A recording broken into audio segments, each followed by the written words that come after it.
$200,000. That's what they told her it would cost. 8 SUVs, identical failures, and a bill thick enough to choke on. Victoria Sterling had built a billion-dollar empire by trusting her gut when everyone said she was wrong. And right now, her gut was screaming. She didn't call her lawyers first. She didn't call her CFO. She called a mechanic working out of a cold garage on the south side of Chicago, a man most people had already written off. What happened next didn't just save her company hundreds of thousands of dollars. It blew open one of the ugliest scandals the city's auto industry had ever tried to bury. Stay with me until the end. Drop your city in the comments. I want to see exactly how far this story travels. The heat in the garage had been out since Tuesday. Nathan Cross knew this because he could see his breath. A thin, pale cloud that appeared every time he exhaled and disappeared before it got anywhere interesting. He'd called the landlord twice, left one voicemail, sent one text. The landlord, a heavy-set man named Gerald, who smelled permanently of cigarette smoke and broken promises, had responded with a thumbs-up emoji and nothing else. So Nathan wore 2 sweatshirts under his coveralls and kept moving. Movement was the only thing that helped on mornings like this. Movement and coffee. Though the coffee machine in the back office had developed a grinding noise 3 weeks ago that suggested it was working through some kind of mechanical trauma. The coffee it produced now tasted faintly of burnt rubber. Nathan drank it anyway. You didn't waste things when margins were this thin. The shop, Cross Automotive Repair, according to the painted sign above the bay doors, though most of the second S had peeled off sometime last spring, sat on the corner of Halstead and 63rd, wedged between a laundromat that never seemed to close and a corner store with bars on the windows. The neighborhood wasn't dangerous exactly. It was tired. The kind of tired that settles into brick and concrete over decades until the buildings themselves seem to be sighing. Nathan had rented the space 4 years ago with money he'd saved, a small loan from a credit union that had taken 3 applications to approve, and the kind of stubborn optimism that people either admire or pity depending on how things turn out. So far, the verdict was still out. He was lying on a creeper underneath a 2019 Honda Accord, a transmission job, straightforward but tedious, when he heard the shop phone ring. Not his cell. The actual landline, a cordless handset he kept on the workbench because some of his older customers didn't trust cell numbers, didn't trust email, didn't trust anything invented after 1987. He let it ring twice while he finished tightening a bolt he didn't want to lose track of. Then he rolled out from under the car, sat up, and grabbed the handset. Cross Automotive. Is this Nathan Cross? The voice was direct. Not rude, just efficient in a way that suggested the person on the other end had learned to say exactly what they needed and nothing extra. A woman's voice, mid-range, no particular accent Nathan could place. That's me. My name is Victoria Sterling. I run Sterling Capital Group. I got your name from Marcus Webb. He says you're the best diagnostic mechanic he's ever worked with, and I need someone who actually knows what they're doing. Nathan stood up slowly, pressing one hand against the small of his back, where something had been complaining for about 6 months.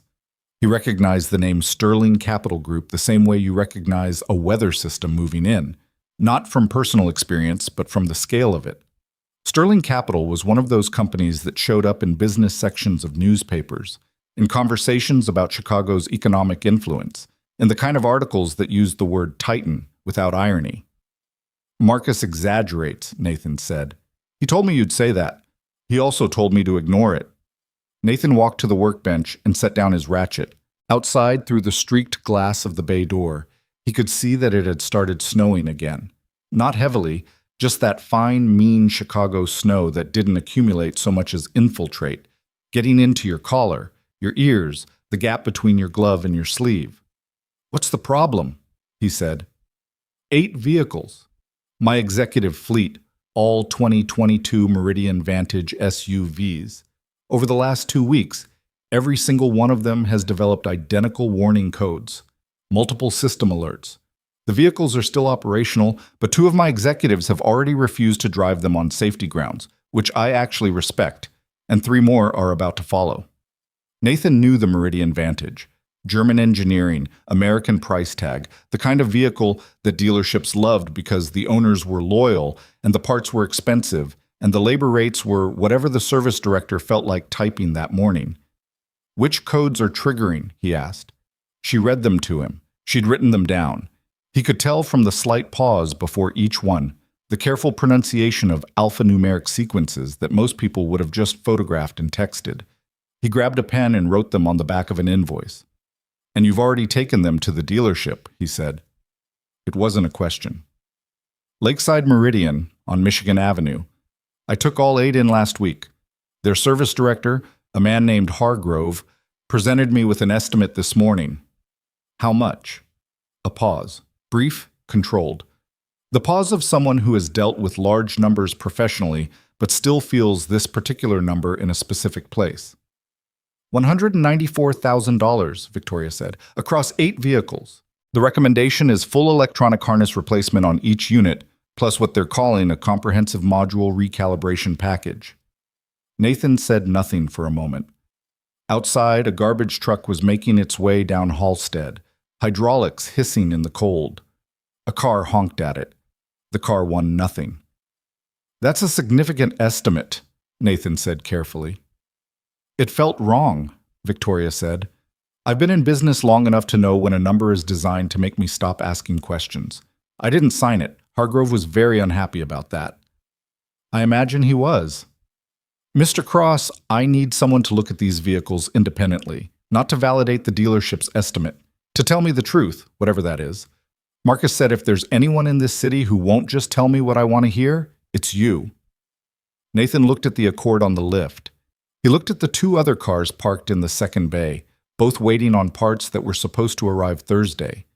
He looked at the invoices on his workbench, at the heating bill he'd been avoiding opening, at the photograph of his daughter Lily that he'd taped to the side of the tool chest at eye level so he'd see it throughout the day. Lily was 7. She had her mother's eyes and his stubbornness, a combination that was equal parts beautiful and exhausting. She was with her grandmother this week. Nathan called her every night at 7:30, after homework and before bath time, and she would tell him about whatever had happened in 2nd grade with the kind of dramatic detail that made small events feel monumental. He needed the work. He always needed the work. But more than that, he recognized those codes. Something in the back of his mind had already started moving, the way a specific smell will pull up a memory before your conscious brain has processed what the smell is. "Can you bring one of the vehicles to me?" he said. "I can have one there within 2 hours." "Just one to start. I want to put it on the lift myself and see what I'm looking at before I say anything about the others." "That's acceptable." "Ms. Sterling, one more thing." "Yes?" "My shop rate is $90 an hour. I'm going to charge you for every minute of diagnostic time, and if the answer is that Hargrove's estimate is correct, I'll tell you that too. I don't adjust my findings based on who's paying me." There was a short silence on her end, and when she spoke again, there was something in her voice that hadn't been there before. Not warmth, exactly, more like the recognition of a tone she didn't encounter often. "Marcus also told me that," she said. "It's the other reason I called you." The vehicle arrived in 1 hour and 40 minutes, not 2 hours, driven by a young man in a company jacket named Desmond, who handed Nathan a key fob and a folder of documentation with the efficiency of someone who had been told very clearly what to do and had decided that doing it well was a reasonable life goal. The Meridian Vantage was silver, a shade the manufacturer probably called something like lunar titanium, and it looked almost aggressively perfect sitting in the second bay, a glossy spaceship that had somehow landed in Nathan's oil-stained corner of the universe. Desmond stayed. Victoria had apparently sent him to observe, which was her right. He stood near the office doorway with his hands in his jacket pockets and didn't get in the way, which Nathan appreciated. Nathan spent the first 20 minutes just looking. This was something the faster shops didn't do. They plugged in the diagnostic reader immediately, let the software tell them what it thought, and worked from there. Nathan had learned a long time ago that machines told you what they'd been programmed to say, and that wasn't always the same as what was actually happening. He walked around the vehicle. He opened the hood and stood looking at the engine compartment the way a doctor looks at something on a scan, not reading yet, just letting the overall picture settle. He crouched beside each wheel well. He opened both rear doors and studied the body panels where the door met the frame. Then he got the OBD reader and pulled the full code history, not just the active warnings. He read through it slowly, making notes. And there it was. Not the catastrophic electronic meltdown that a $194,000 estimate implied. Not even close. The codes were cascading, each one triggering the next in a chain that looked, on the surface, like a systemic failure. Multiple modules appearing to malfunction simultaneously, exactly the kind of pattern that looked frightening to a vehicle owner and lucrative to a service department. But Nathan had seen this pattern before. Not on this model, not in this exact configuration, but the underlying logic was familiar in a way that made his jaw tighten slightly. He went under the vehicle. He was under there for about 35 minutes. Desmond, to his credit, said nothing. Just waited. When Nathan rolled out, he was quieter than he'd been before he went under. He sat up, set his diagnostic light on the creeper beside him, and looked at the vantage for a long moment. "Can I make a call?" he asked Desmond. "Of course. You need anything?" "No?" Nathan paused. "Actually, there's coffee in the back office. Machine sounds like it's dying, but it still works. Help yourself." He called Marcus Webb first, not because Marcus could help, but because Marcus was the one who'd gotten him into this, and Nathan wanted to talk through what he was thinking with someone who wouldn't immediately try to monetize the conversation. Marcus picked up on the second ring. He was a fleet manager for a commercial real estate company and had been Nathan's first real client 4 years ago, back when Cross Automotive was still operating on optimism and credit card debt. He had a loud voice, a louder laugh, and a gift for getting directly to the point. "She call you?" Marcus said. "She called me. I'm looking at the vehicle right now." "And?" Nathan rubbed the back of his neck. Outside, the snow was still coming down, finer now, more like pressure than precipitation. "Marcus, do you remember when I was at Aldridge Meridian, back in 2019? A pause. "Before they let you go, yeah, you worked the service floor.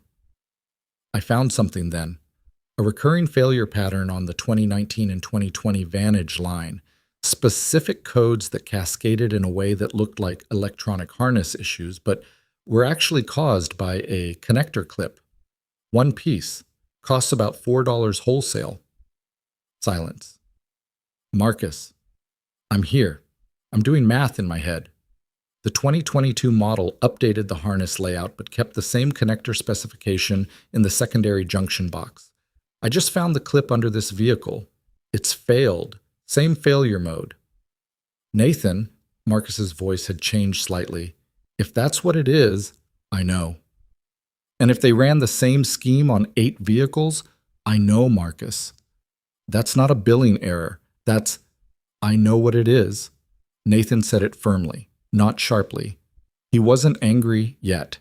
He was something cooler than angry, something that had taken him a long time to learn to be.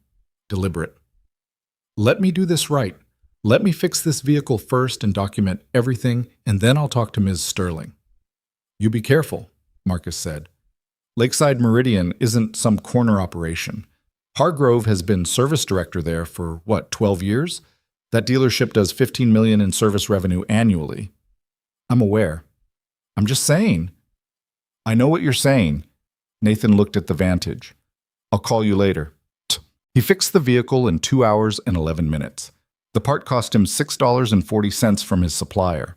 He billed for the diagnostic time, the repair, and a detailed written report that he typed himself on the laptop in his back office, hunting and pecking with 2 fingers the way he always had, fast enough to get the job done, methodical enough to get it right. The repair involved accessing the secondary junction box beneath the rear cargo floor, a location that required removing a panel and a short piece of trim, neither of which required special tools. Once the failed connector clip was replaced and the junction properly reseated, Nathan cleared the codes and ran the vehicle through a 40-minute drive cycle on his lift, simulating road conditions with a variable load simulator he'd bought secondhand from a shop in Evanston that had gone under 3 years ago. Every warning light stayed off. Every system read nominal. He ran it twice more. Same result. Desmond watched from the side of the bay, his coffee cup. Nathan had been right about the coffee. He'd clearly been heroic about it, held in both hands. When Nathan finally shut the simulation down and stepped back, Desmond said, "That's it? That's it. The whole thing. That's what caused all the warnings. The connector clip in the secondary junction box creates a variable ground fault. When the ground is intermittent, the modules that depend on that circuit start reading errors on each other. It cascades. Looks like everything is failing because everything is connected." Desmond stared at the vehicle. "How much did the part cost?" Nathan looked at him. "Sorry," Desmond said quickly. "That's probably not... I shouldn't..." $6, Nathan said. "The part cost $6. Desmond was quiet for a moment. He looked at the vehicle. He looked at Nathan. He took a careful sip of the terrible coffee. "I'm going to call Ms. Sterling," he said. First, Victoria Sterling arrived 40 minutes later. She drove herself, which Nathan hadn't expected. He'd assumed she'd send another driver, another representative, another layer of managed distance. Instead, a dark gray sedan pulled into the lot. Not flashy, current model year, but not extravagant. And a woman got out who was taller than he'd pictured from the voice. She was wearing a coat that was expensive in the way that expensive things look when the person wearing them doesn't need them to announce that fact. Dark hair pulled back. She was probably close to his age, maybe a year or two younger, but she carried herself with the posture of someone who had spent a decade in rooms where they were routinely underestimated and had stopped accommodating that a while ago. She shook his hand when he extended it. Firm, direct, no performance. "Show me," she said. He showed her. Not a summary, the actual thing. He walked her through the junction box location, showed her the failed clip, showed her the replacement, walked her through the drive cycle results on his laptop screen. He spoke the way he always spoke when he was explaining something technical to someone who was smart, but not a mechanic. Precise. No condescension, no unnecessary simplification. She asked 3 questions. All 3 were the right questions. When he was finished, she stood looking at his laptop screen for a moment, at the before and after diagnostic reports side by side. "They knew," she said. It wasn't a question. "I don't know what they knew," Nathan said carefully. "I know what the repair is and what it costs. I know that a diagnostic technician at any reasonably experienced service center should have been able to identify this failure pattern. Whether they identified it and chose to recommend something else, or whether they missed it," he stopped.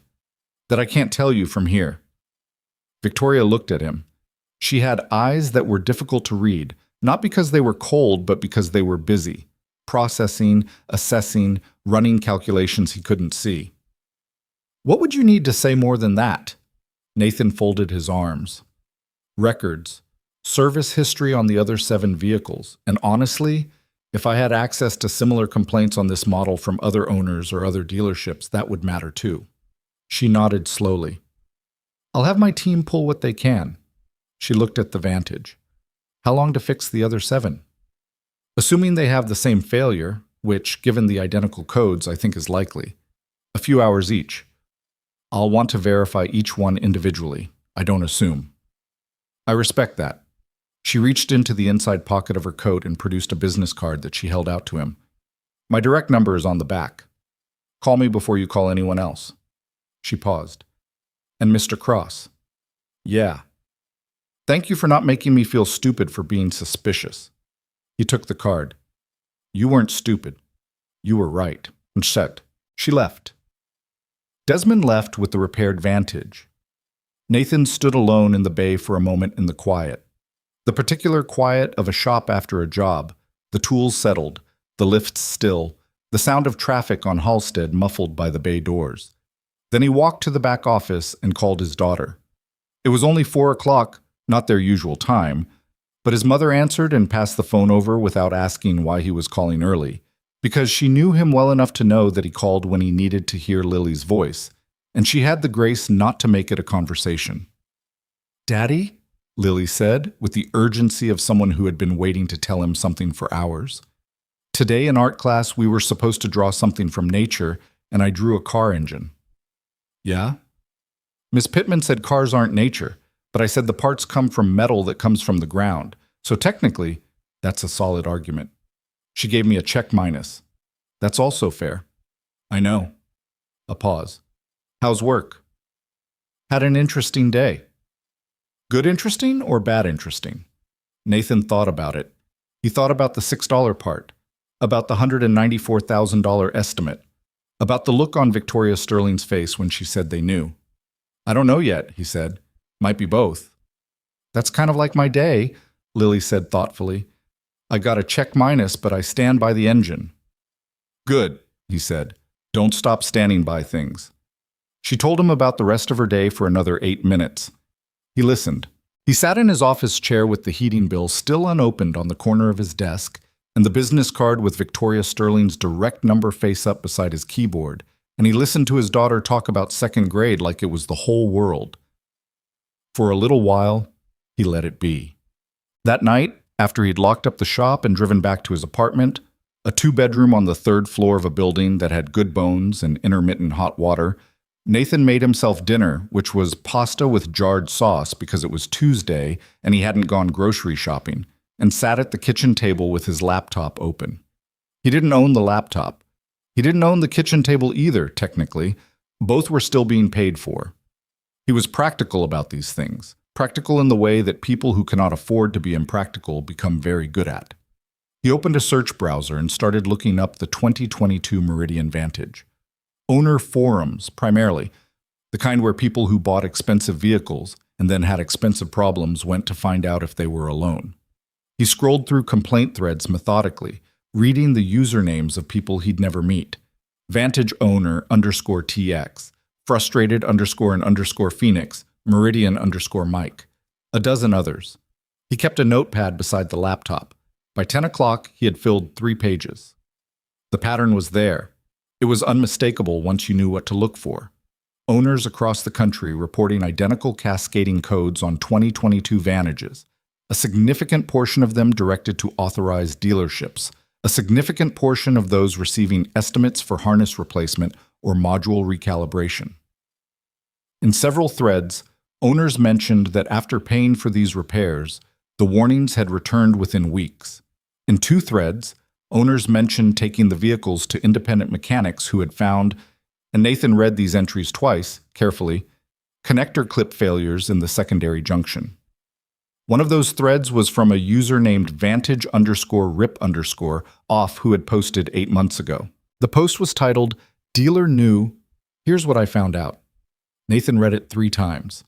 The user claimed to have spoken with a former Meridian Vantage technician, unnamed, who said the connector clip issue had been internally documented in a service bulletin that was sent to authorized dealers but never issued as an official recall or public notice. The user provided no proof of this. It was an internet form. Nathan was careful about internet forms, but still. He sat back in his chair and ate the last of the pasta, which had gone cold. He stared at the ceiling of his apartment, which had a water stain in the far corner that had been there when he moved in and that he'd long since made peace with.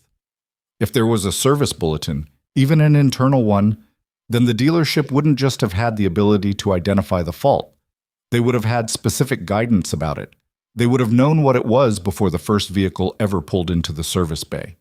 And then they had estimated $194,000 for 8 of them. Nathan looked at Victoria Sterling's card on the table beside his laptop. He thought about his first year at Aldridge Meridian, 7 years ago. 25 years old, fresh certification, genuinely excited to work on high-end vehicles. He'd been good at it. He'd been honest about it, which had turned out to be less of an asset than he'd hoped. He'd spent 3 years there watching the service department recommend unnecessary repairs to customers who trusted the brand name enough to just say yes. He'd pushed back, quietly at first, then not so quietly. His service director at the time, a man named Carmichael, not Hargrove, but fundamentally the same animal, had called it being a team player problem. Nathan had been fired 6 months later. Official reason? Failure to meet departmental performance targets. Actual reason? He'd gone over Carmichael's head twice with documented concerns, and the second time had been to the regional operations manager, who had been golfing friends with Carmichael for 15 years. He'd been 28. He'd gotten his independent certification, signed the lease on the Halstead property, and started over. Now he was 32, and it was November, and the heater in his shop was still broken, and he was looking at what might be the same game being played on a much larger scale. He closed the laptop. He wasn't going to be able to solve everything tonight. He was going to be able to get some sleep, go in early, and start doing things the right way. Documented, careful, and honest, which was the same thing he always did.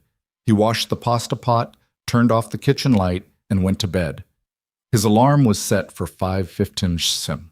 The next morning, he called his parts supplier before the shop opened and ordered 8 of the connector clips. Standard stock item, in warehouse, no minimum order. The woman on the phone confirmed it without any surprise, the same tone she'd used to confirm an order for anything. "That's it?" she said. "8 clips?" "That's it." A pause. "What vehicle?" "Meridian Vantage, 2022. Another pause. "You know, that's not the first time this week I've had a call about Vantage connectors. Had a shop up in Wicker Park order some too." Nathan was quiet for a moment. "Is that right? I thought it was funny. You don't usually get a run on something that specific." "Yeah," Nathan said. "Funny." He hung up and sat with that for a minute. Then he made 3 more calls.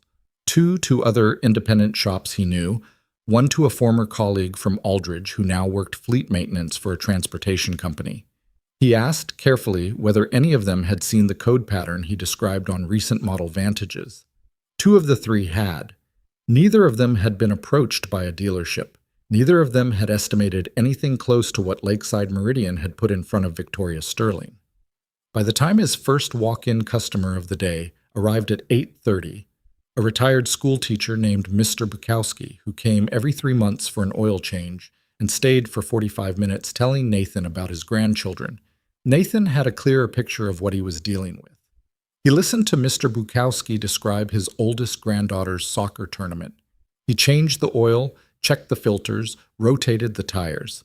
He charged Mr. Bukowski what the service cost and not $1 more, same as always. After Mr.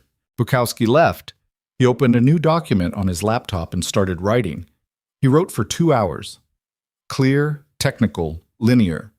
The failure mode, the repair procedure, the cost of the part, the diagnostic methodology, the drive cycle results. He cross-referenced the form data without citing sources he couldn't verify. He noted the part supplier conversation as contextual. He wrote it the way he would want to read it.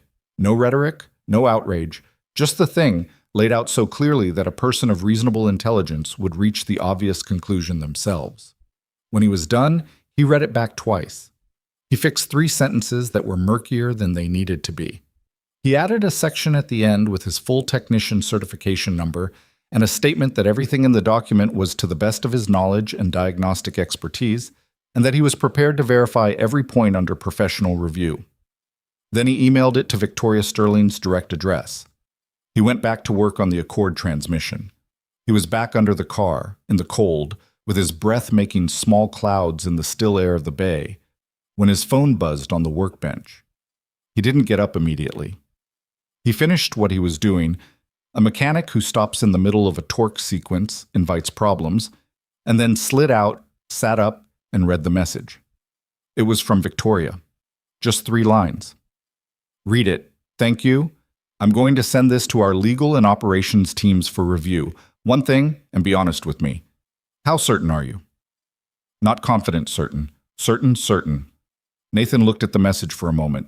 He typed back, "Certain, certain. I've seen this before." He set the phone down and went back under the car. He didn't know yet that in 36 hours, the service director at Lakeside Meridian would be on the phone with Victoria's legal team, that lawyers would be involved on both sides, that the pressure was about to arrive from a direction he hadn't fully accounted for. He didn't know that the fight was just getting started. He knew the car was fixed. He knew the evidence was documented. He knew the part cost $6. Sometimes that's enough to start with. Sometimes it has to be. Outside on Halstead, the snow had finally stopped. The morning sun was coming through the bay window at a low angle, cutting across the oil-stained floor in a long strip of pale yellow light. Nathan Cross lay under a stranger's car in a cold garage on the south side of Chicago, and for the first time in longer than he could clearly remember, he felt something settle in his chest that was adjacent to, but not quite, hope. He was going to be careful with it. He knew how fast that kind of thing could disappear. The email arrived at Lakeside Meridian's service department at 9:47 on a Thursday morning, and by noon, Richard Hargrove knew exactly who Nathan Cross was. Not personally, but professionally, in the way that people in any industry eventually hear about the ones who cause problems. Hargrove had been service director at Lakeside Meridian for 11 years, and before that he'd spent 6 years climbing through 2 other dealerships in the Chicago metro area, and in that time he'd developed a reliable instinct for identifying threats. Not dramatic ones. Not the customers who came in screaming. Those were easy to manage. You gave them a service credit and a free detail, and they left satisfied and told 3 people. The real threats were the quiet ones, the ones who wrote things down. He learned about Nathan's report through a chain of 3 people. Victoria Sterling's operations director had forwarded it to her legal team. Her legal team had sent a copy to Lakeside Meridian's corporate office as a formal inquiry, and Lakeside's corporate office had called Hargrove directly at 11:42 while he was eating a sandwich at his desk. The call lasted 9 minutes. When it ended, Hargrove set his sandwich down and didn't pick it up again. He read Nathan's document twice. It was clean. That was the part that bothered him most. No emotional language, no accusations spelled out directly, just technical data laid out in a sequence that pointed in one direction without ever having to say out loud where it was pointing. It was the kind of document written by someone who understood that the truth doesn't need decoration to be devastating. Hargrove pulled up the service records on Victoria Sterling's 8 vehicles. He looked at them for a long time. Then he called his service manager, a younger man named Preston, who was efficient and loyal in approximately equal measure and who appeared in Hargrove's office doorway within 4 minutes. "Close the door," Hargrove said. Preston closed it. "We have a situation with the Sterling fleet." Preston already knew. News moved fast in a service department, faster than most people realized. Techs talked. Service writers talked. Everybody talked. "The independent mechanic report," Preston said. "The independent mechanic report." Hargrove said it the way you repeat something back to test how much it weighs. "Yes. I need you to pull every inspection record, every technician note, every internal communication related to those 8 vehicles. Everything." "Sure. You want me to say everything, Preston, not the summary, the actual records." Preston left. Hargrove swiveled his chair and looked out the window of his office, which faced the service bay floor. 22 stalls, all occupied, the controlled noise of a profitable operation. He'd built this. 11 years. The department had tripled its revenue under his leadership, and the manufacturer had given them a Regional Excellence Award 2 years running. He was 53 years old, and he was not going to let one mechanic in a cold garage on the south side dismantle what he'd built. He picked up his phone and called the dealership's attorney. The call lasted considerably longer than 9 minutes. By 3 o'clock that afternoon, Nathan's phone rang. He almost didn't answer. He was in the middle of bleeding brakes on a customer's Jeep, and he had fluid on his hands, and he'd already missed 2 calls that day from numbers he didn't recognize. But this one came up as a law firm, Kaplan Merritt Associates, which he'd never heard of. And something in the back of his mind, the same part that had recognized those codes 2 days ago, told him to pick up. "Mr. Cross?" The voice was male, mid-40s, the specific cadence of someone trained to sound reasonable at all times. "My name is Daniel Kaplan. I'm calling on behalf of Lakeside Meridian Automotive Group. Do you have a few minutes?" Nathan set his brake bleeder down and wiped his hands on a shop rag. "I have a few." "Thank you. I'll be direct.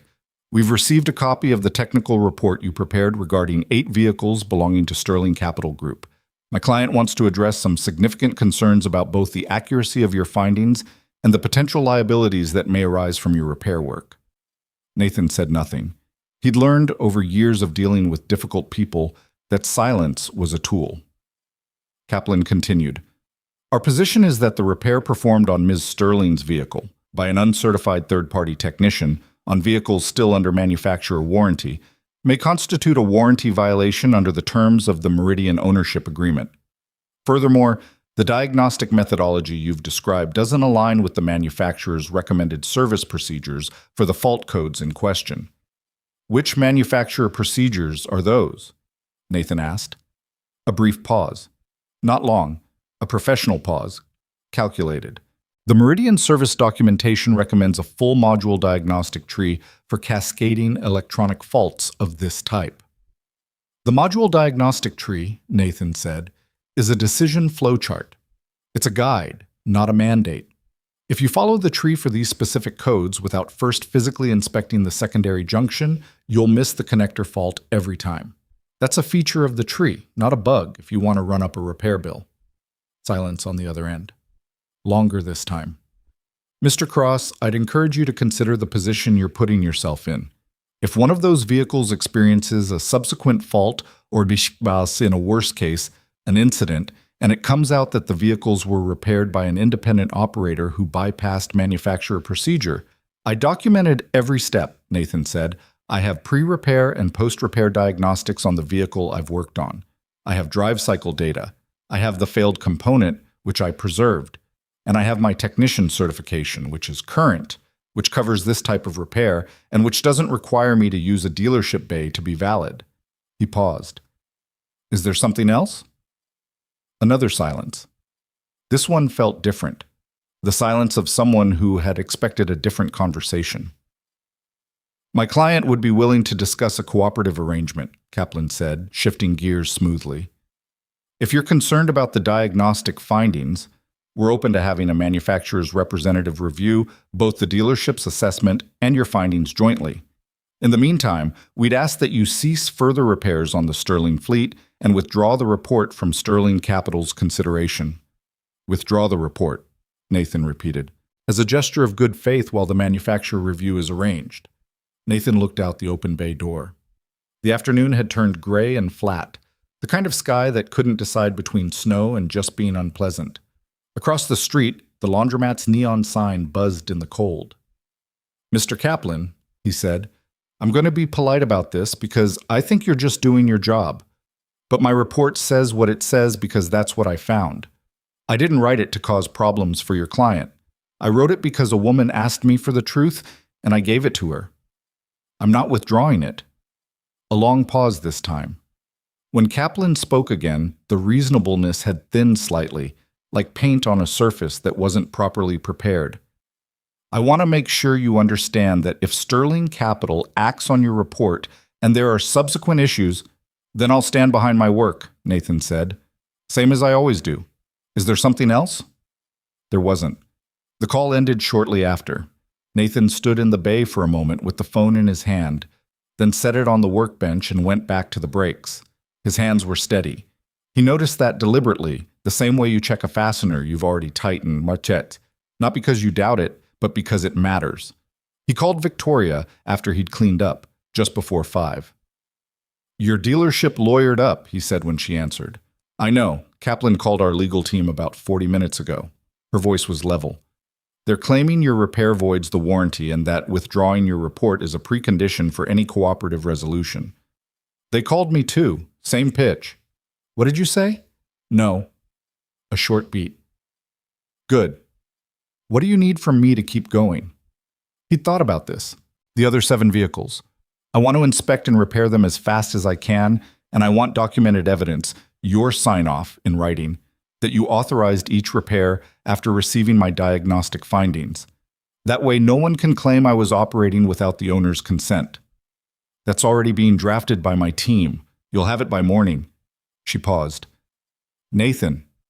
It was the first time she'd used his first name. Yeah. How bad is this going to get?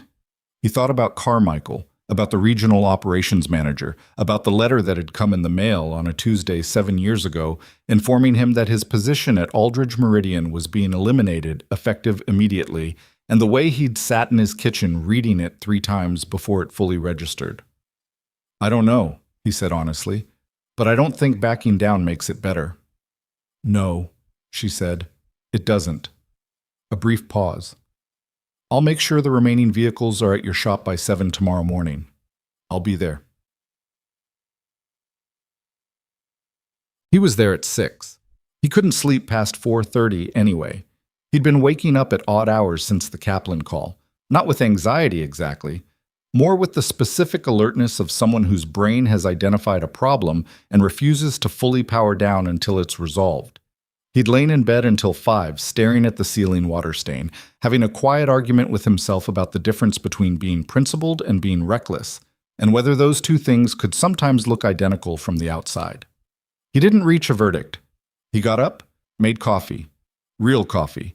From a bag he'd bought at the grocery store the previous evening on the way home, because the shop machine had finally given up on Thursday night with a sound like a small engine seizing, and drove to Halstead in the dark. He fixed the heat first. Or rather, he called the landlord and left a message that was more specific than his previous attempts. And then, when Gerald didn't call back within 40 minutes, he called a separate HVAC company and authorized the repair himself, and decided to deduct it from next month's rent and let Gerald argue about it. Gerald wouldn't argue about it. Gerald never argued when it came to anything requiring actual effort. The HVAC technician showed up at 6:45, which Nathan considered either very impressive or evidence that the man had also been awake since 4:30 for reasons of his own. The first of Victoria's remaining vehicles arrived at 7:02. Nathan had set up a documentation station on a folding table near the second bay. Laptop, external drive, a decent camera he'd borrowed from his cousin, and a notepad because he still didn't entirely trust digital records to be the only record. He photographed each vehicle before he touched it. He photographed the junction box before he opened it, the failed clip before he removed it, the replacement clip before he installed it, and the diagnostic readout before and after. He ran drive cycles and recorded timestamps. He wrote technician notes the way flight recorders capture data, without editorializing, without conclusion, just event and result. 7 vehicles. He worked through them consecutively, not simultaneously. Some shops would have had multiple techs running parallel repairs to move faster. Nathan was running this alone because he wanted every repair to go through his hands personally, and because the 2 technicians he employed, a part-time guy named Domingo who came in 3 days a week, and a recent trade school graduate named Keisha, who was still learning but learning fast, deserved not to be in the middle of whatever this was becoming. He'd told both of them to take the week on reduced hours with full pay, which he couldn't quite afford but did anyway. The heat came on at 9:20. Nathan hadn't realized how cold he'd been until he wasn't, the warmth spreading through the bay in a slow exhale. He stood still for a moment just to feel it. By noon, he'd finished 4 vehicles. He ate lunch standing at the workbench, a sandwich he'd made at home, turkey and mustard on bread that was getting toward the end of its usefulness, and kept working. Marcus called at 1:15. "I heard Lakeside went legal," Marcus said, without preamble. He had sources in the industry the way certain people had sources everywhere. Through sheer sociability, through years of being the person who remembered names and sent birthday texts. "News travels," Nathan said. "You holding up?" "Working. That's what I figured. Listen, I made some calls this morning. You know anyone named Weiss? Tom Weiss, independent shop, Evanston?" "I know of him. Never met him." "He's been seeing the same fault pattern on Vantages for about 8 months. Had a customer come in, paid $32,000 at Lakeside for a harness job. Warnings came back 6 weeks later. Weiss found the connector clip in about 2 hours." Nathan set his sandwich down. "Did the customer document it?" "The customer is extremely angry and has kept every receipt." A pause. "Nathan, Weiss thinks there might be more. He started asking around after I called him, and apparently there's a guy in Oak Park who had a similar thing, and a woman in Naperville." Nathan was quiet. He looked at the 4 vehicles still waiting in his lot. "How many people are we talking about?" he said. "No idea yet. But here's the thing. If these are all Lakeside customers, then that's not an isolated billing judgment. That's a practice." The words sat in the air between them, heavy and specific. "I know," Nathan said. "What are you going to do with it?" "Finish these 7 vehicles first, document everything, then I'll figure out what comes next." "Okay." A pause. "You know what Hargrove's going to say, right? He's going to say each of those other cases was independently evaluated, that the connector clip is a secondary issue, that the harness needed replacement for other reasons. He'll have technician notes to back it up. I know. And a jury of regular people, or a room full of executives, might believe him over a mechanic working out of a Halstead garage. I know that too, Marcus. I'm not saying don't do this. I know you're not. I'm saying go in knowing what you're walking into. Nathan looked at the wall of the bay, where he'd pinned a sheet of paper with the 8 Vantage Vive INs and a check mark beside the ones he'd completed. 4 checks, 4 to go. I've walked into things knowing what I was walking into before, he said. Didn't change the outcome. Marcus was quiet for a moment. Yeah, he said finally. It didn't. He finished the last vehicle at 6:48 in the evening. He'd been on his feet for nearly 13 hours. His back was complaining in a specific, articulate way that he'd learned to interpret rather than ignore.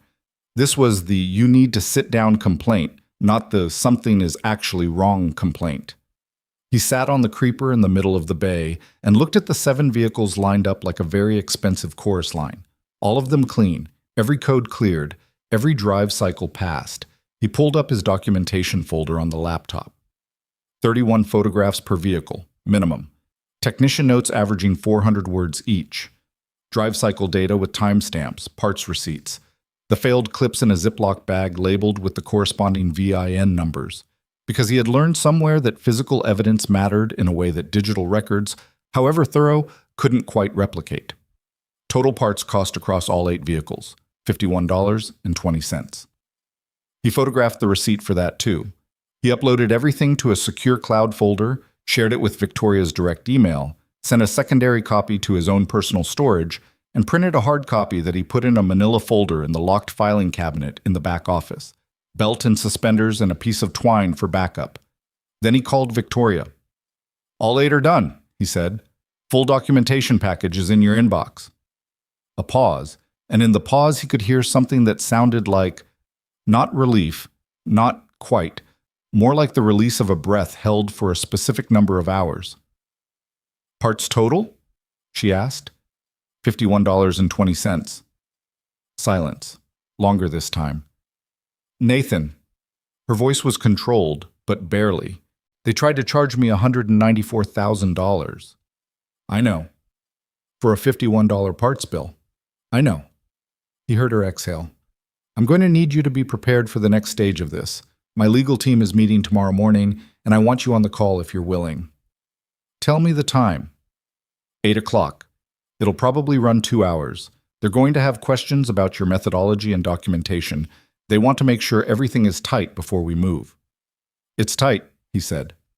It wasn't arrogance. It was the statement of a man who had spent 13 hours making sure it was true. I believe you. A pause. How much do I owe you for today? He told her. She didn't negotiate, didn't express surprise, didn't do the particular rich person thing of treating service fees as an opening position. She just said she'd have accounting send a transfer that night, and Nathan knew, from the certainty in her voice, that she would. After they hung up, he sat in the bay for a little longer. The heat was still running, and the sound of it was white noise, comfortable and domestic in a space that wasn't designed to feel that way. He ate the last of the granola bar he'd had in his pocket since morning. It was stale. He ate it anyway. He called Lily at 7:30, the usual time, the anchoring time. Daddy, can a car be like a patient? She asked, somewhere in the middle of the conversation. She'd been asking abstract questions lately. Her teacher had told his mother that Lily had an unusually philosophical disposition, which his mother had relayed with pride and slight concern. What do you mean? He said. Like, when a doctor fixes a sick person. Is it like that for you? With cars? He thought about it genuinely. He didn't talk down to Lily, had made that decision early, maybe because he'd been talked down to by enough people to know how it felt, maybe just because she was smart enough to notice when it happened. Sort of, he said. The car can't tell you what's wrong, so you have to find it yourself. And sometimes the obvious symptom isn't the real problem. You have to go deeper. Like when I said my ear hurt, but it was really my tooth? Exactly like that. So you're like a doctor. A mechanic. But like a doctor. Sure, he said. Like a doctor. She seemed satisfied with this. She told him about a book she was reading, something about a girl who discovers her grandmother's house has a secret room, and she recounted the plot with meticulous detail and the specific narrative energy of someone who hasn't yet learned to summarize and doesn't see why they should. He listened. He always listened. It was the easiest thing he did all day, every day, without exception. After they said goodnight, he locked the shop, got in his truck, and sat for a moment before starting the engine.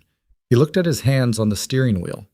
Mechanic's hands, scarred in small ways, permanently stained in the creases despite the best scrubbing. The hands of someone who had spent a decade solving problems that announced themselves through symptoms and hid their causes. He'd read those hands wrong exactly once on a job 7 years ago, and it had cost a customer a repeat visit. He still thought about that sometimes, not with guilt that paralyzed him, with the kind of professional memory that keeps you from making the same mistake twice. He started the engine. He pulled out of the lot and onto Halstead, merging into the Thursday evening traffic that moved at its own rhythm regardless of what anyone needed it to do. His phone buzzed on the passenger seat. He didn't check it while driving. He'd had that rule since Lily was born, since the specific morning he'd held her for the first time in the hospital and understood what it meant to have a reason to arrive places safely. He checked it when he stopped at the light on 63rd. The message was from a number he didn't recognize. Chicago area code. No name. Mr. Cross, my name is Thomas Weiss. I think we should talk. I have something you need to see. The light changed. Nathan drove. He read the message again at the next red light, his thumb hovering over the keyboard. He typed back, "Tomorrow works. Name a time." Weiss responded in under a minute. 8 a.m. too early? Nathan thought about the legal call with Victoria's team at 8. Then he thought about the document that Marcus had described. A former technician, unnamed, who claimed to have seen an internal service bulletin. "Can you do 7?" he typed. "I can do 7," Weiss responded. Nathan put his phone face down on the seat and drove the rest of the way home. He made dinner. Actually made it this time, not pasta from a jar, but eggs scrambled with the last of some vegetables he'd bought with good intentions and nearly let go bad. And he ate at the kitchen table without opening the laptop. He did the dishes. He took a shower. He set his alarm for 5:15, same as always. He did not sleep well, but he did sleep, which he considered a kind of minor victory given everything, and which he filed away in the same mental category as the things that mattered but didn't require acknowledgement. The heat coming on in the garage, the 7 vehicles lined up and fixed, his daughter's voice on the phone telling him about the grandmother's secret room. Small certainties. In uncertain times, he'd learned, you held on to them not because they solved anything, but because they were real, and real things had a specific weight that kept you from floating off into the place where the fear lives. He turned off the light. The apartment settled around him with its usual sounds. The elevator down the hall, traffic on the street below, the building breathing the way old buildings breathe. Outside, the city kept going without asking anyone's permission. It always did. Thomas Weiss drove a 12-year-old Volvo wagon that had approximately 240,000 miles on it and looked every single one of them. It was parked in Nathan's lot when he arrived at 6:53, and Weiss himself was leaning against the driver's side door with a paper coffee cup in one hand and a manila accordion folder pressed under his other arm, the kind of folder that expands when you fill it with more than it was designed to hold. Weiss was maybe 55, thick through the shoulders the way career mechanics get. Not from exercise, just from decades of leverage and resistance. He had reading glasses pushed up on his forehead that he probably forgot were there. He looked like a man who had been tired for a long time and had made a kind of peace with it. "Cross?" he said. "Weiss." Nathan unlocked the bay door. "Come in. Coffee's real today." Weiss looked mildly relieved. He followed Nathan inside and stood in the center of the bay while Nathan started the coffee maker, looking around the shop with the evaluating eye that mechanics unconsciously turn on each other's spaces. The organization of tools, the cleanliness of the floor, the age of the equipment, all of it a kind of professional resume, readable to anyone in the trade. Whatever he saw, it seemed to satisfy something. He set the accordion folder on the workbench and pulled out the chair Nathan kept near the parts shelving, a battered office chair on wheels that had no business being in a shop, but was useful when paperwork required sitting, and lowered himself into it. "Marcus Webb said you were careful," Weiss said. "I try to be." "He said you document everything." "I do." Weiss nodded slowly. He looked at the folder on the bench like he was deciding something, then opened it. What came out wasn't a single document. It was a stack. printed pages, handwritten notes on yellow legal paper, photographs taken on what looked like an older phone camera, a few pages that appeared to be photocopied from something official. Weiss spread them across the bench in an order that suggested he'd looked at them enough times to have developed a system. "I've been fixing Vantages with this connector issue for 8 months," he said. 6 vehicles total, all independently owned, all sent to me after the dealership gave them estimates they couldn't afford or didn't believe. 5 of the 6 were Lakeside customers. Nathan stood across the bench and looked at the spread. He didn't touch anything yet. "What about the 6th? Different Meridian dealer, north suburbs, but same estimate structure, same code cited, same recommendation." Weiss paused. "I don't have documentation on the 6th beyond my own repair records." The customer moved, and I lost contact. "Okay, what's in the stack?" Weiss picked up a sheaf of pages that had a slightly different paperweight than the rest, whiter, with faint grid lines along the margins. "This is the part that matters. About 3 months ago, one of my Lakeside customers, a retired engineer named Hal Pruitt, sharp guy, keeps records of everything. He submitted a warranty dispute to the manufacturer's regional office. Standard process, nothing unusual. What he got back wasn't. Instead of the standard denial letter, he received an internal correspondence packet. Looks like an administrative error. Someone attached the wrong documents to his response envelope." Nathan looked at him. "What kind of internal correspondence?" Weiss placed the sheaf on the bench and turned it so Nathan could read the header. It was a service advisory, not a public recall notice, not a technical service bulletin issued to owners. An internal communication dated 14 months earlier, distributed from Meridian North America's Technical Operations Division to authorized service centers in 7 regions, including the Great Lakes District, which covered Chicago. Nathan read it. He read it carefully, the way he read anything that mattered, which was twice through before he let himself reach a conclusion. The advisory identified the secondary junction connector clip as a known failure point in the 2021 and 2022 Vantage models under specific thermal cycling conditions. It described the fault code cascade in precise technical language that matched exactly what Nathan had found in Victoria's vehicles.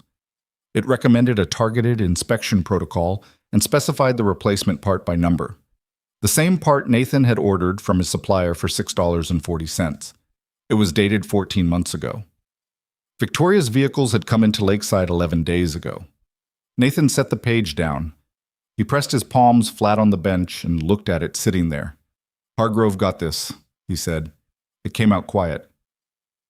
"Every authorized service center in the region got it," Weiss said. "It went out through the manufacturer's dealer portal. You'd have to actively not read it to miss it. And then 8 vehicles come in with these exact codes. And he estimates $194,000. Weiss's voice was even. He'd had months to process the anger and had arrived somewhere past it, in the territory of grim certainty. The advisory recommends a 45 to 60-minute repair. Maximum parts cost under $15 per vehicle. I've been doing it in under an hour every time." Nathan straightened up. He looked at Weiss directly. "How did you get this from Pruitt?"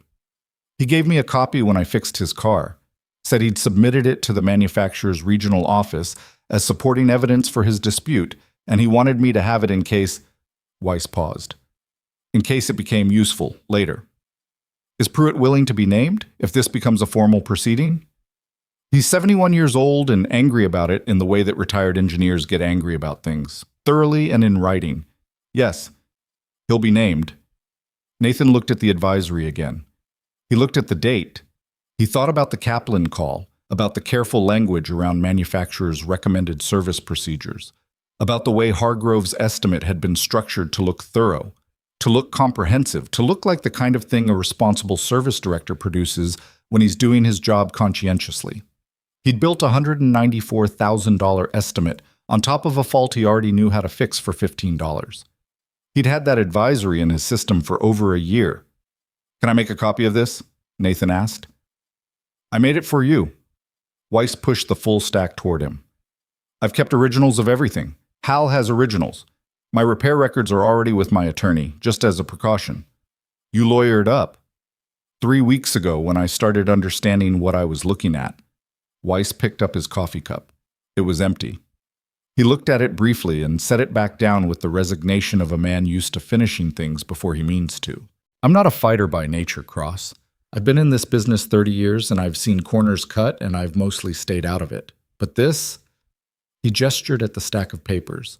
This is people who trusted a brand name getting taken for thousands of dollars on something that should have cost them $50 and an hour of labor. And the dealership knew it before they walked in the door. The bay was quiet. The heat was running steadily, and outside a city bus went past on Halstead with a hydraulic hiss that faded into the general sound of a morning beginning. "Thank you," Nathan said, "for coming here." Weiss shrugged with one shoulder, not dismissive, just the gesture of a man who finds gratitude slightly uncomfortable. "Marcus said you were the one actually doing something about it. I've been sitting on this for 3 months trying to figure out the right move. Seemed like you'd already made it."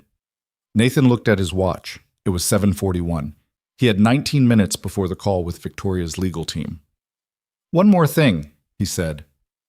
"The Forum Post, the one about a former Meridian technician who claimed to have seen this advisory internally before it was even distributed. You know anything about that?" Weiss was quiet for a moment. He turned his empty coffee cup in his hands. "I know who wrote that post," he said. "What?" His name was Ray Cortez. He'd spent 4 years as a diagnostic technician at Lakeside Meridian and had left 18 months ago, which was 3 months after the internal advisory had been distributed through the dealer portal. He was 29 years old and currently working fleet maintenance at a logistics company in the western suburbs, a job he'd taken because it paid less but made him feel, in his words, like he could look at himself in the mirror without flinching. Weiss gave Nathan his phone number. Nathan called it on the way into the back office for the legal call, leaving a voicemail that was brief and specific. Who he was, what he was working on, and a straightforward ask for a conversation at Cortez's convenience. He didn't oversell it. People who had already stuck their neck out once needed to trust their own judgment about doing it again. The call with Victoria's legal team lasted 2 hours and 12 minutes.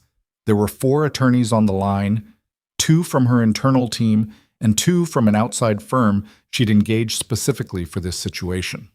There was also Victoria, who spoke less than anyone, and whose questions, when she asked them, were the ones that cut to the actual center of the matter. Nathan presented everything: his own documentation, his conversation with Weiss, the internal advisory.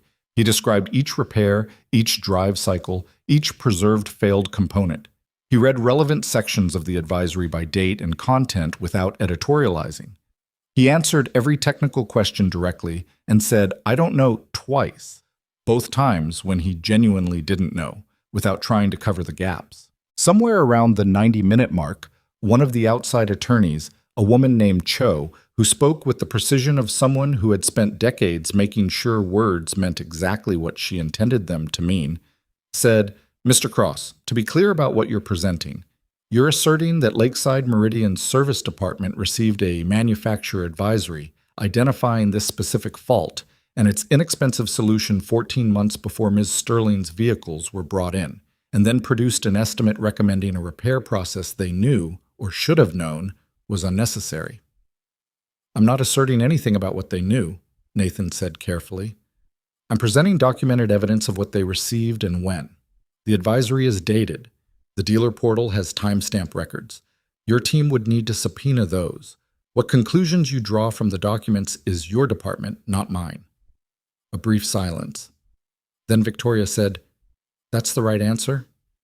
The call ended with a list of next steps that Nathan wasn't entirely part of: subpoena filings, regulatory contacts, formal notification to the manufacturer's regional office.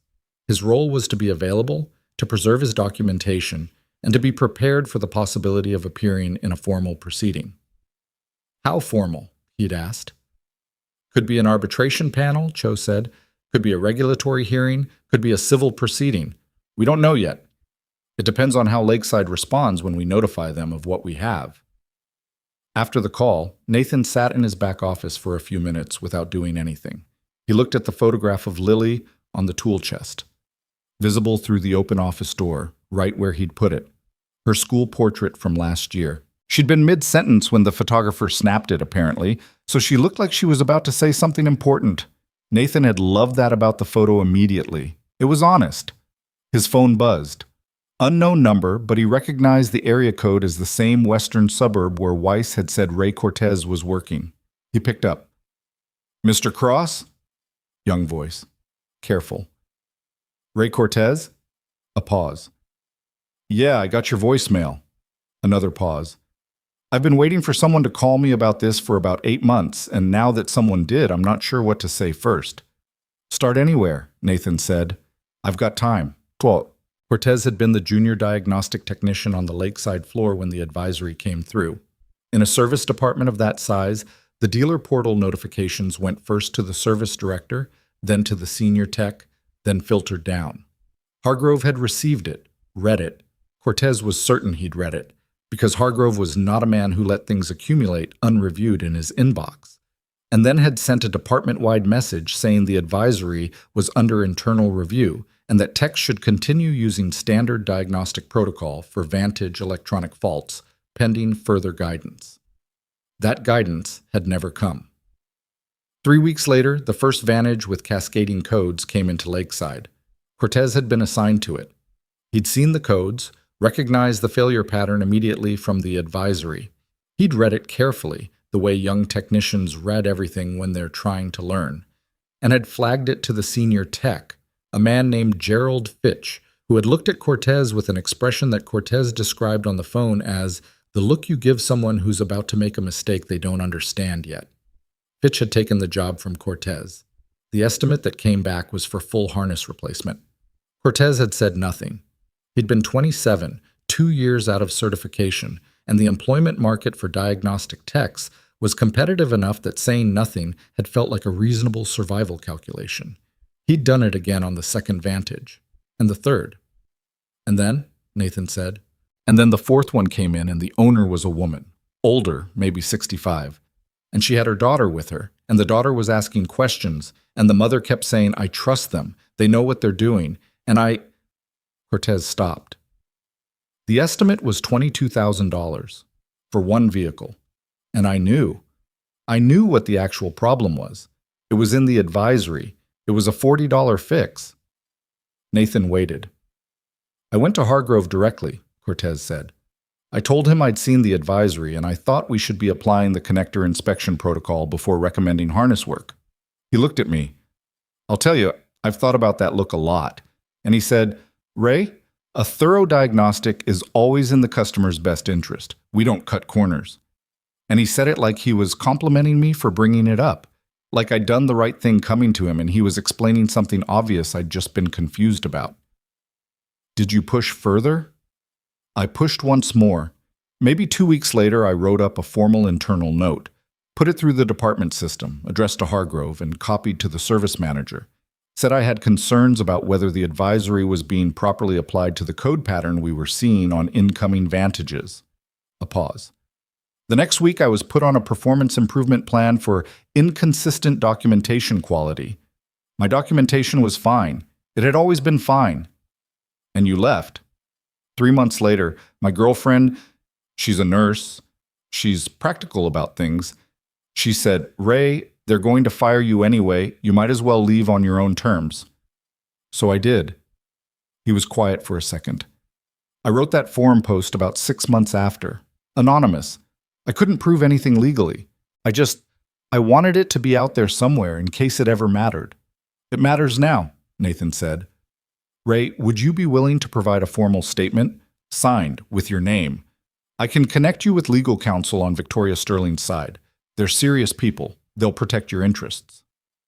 A long silence. Nathan didn't fill it. This was the kind of silence a person needed to work through at their own pace. "I've got a job now that I like," Cortez said finally. "My manager's straight, the work is decent. I've been trying to I understand. Just get clear of it, you know?" "Yeah, I do know." Another pause. "But if I walk away from this again," Cortez said slowly, "and it turns out other people kept getting charged $20,000 for $40 fixes." He stopped. "I don't know how I live with that version of it." "You don't have to decide right now," Nathan said. "Sit with it. Call me when you know." "Okay." A pause. Mr. Cross, what happened to you? At Aldridge. Marcus mentioned you had a situation there. Nathan was quiet for a moment. He looked at Lily's photograph. I pushed back on something I thought was wrong, he said. They fired me. Did you regret it? Not the pushing back part. Cortez seemed to receive this as the complete answer it was. Okay, he said again. I'll call you. That's. The meeting was set for the following Thursday. Victoria's legal team had spent the intervening 6 days doing what lawyers do when they have strong material and know how to use it. Not rushing, not overclaiming, building a structure out of documentation that would be difficult to knock over from any angle. They sent Lakeside Meridian's corporate counsel a formal demand letter that outlined the evidence in precise, unemotional language and included authenticated copies of the internal advisory, Nathan's full diagnostic documentation, Weiss's repair records on 5 vehicles, and a reference to Ray Cortez's forthcoming statement. The demand letter did not make threats. It presented facts and invited a response. Corporate counsel's response was to request an in-person meeting, which was either an encouraging sign or a tactical delay depending on how you read the tea leaves. Victoria's attorneys read it as encouraging. Nathan wasn't sure what he read it as, but he agreed to attend.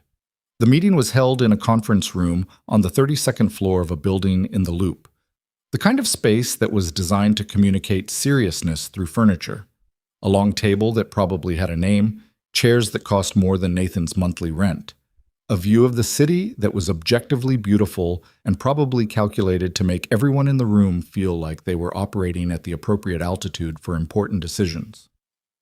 Nathan wore the best thing he owned in a professional capacity, which was a dark gray blazer over a blue shirt that he'd had dry cleaned the day before.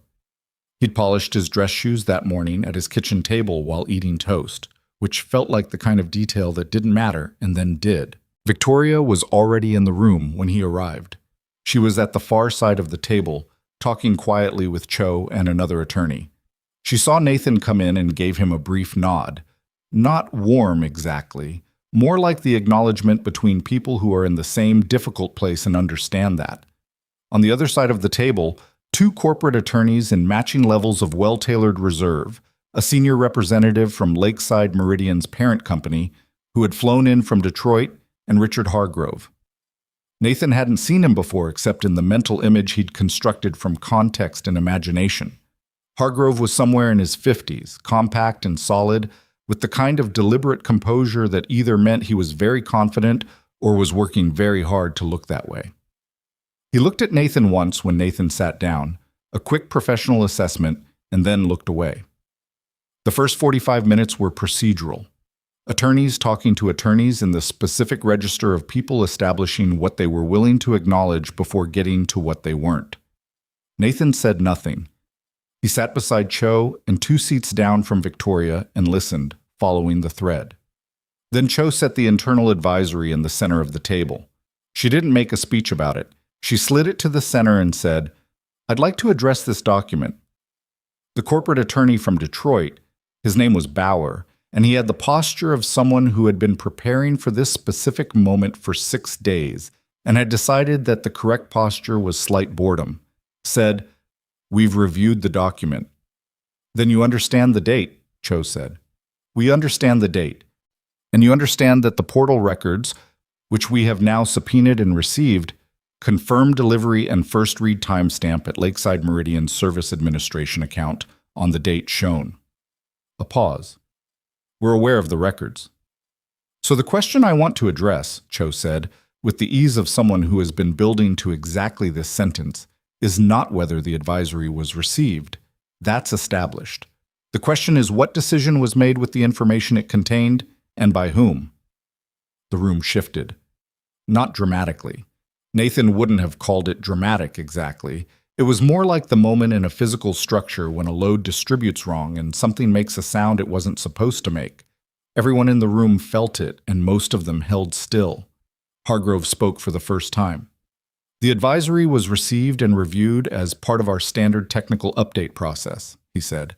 His voice was measured, practiced.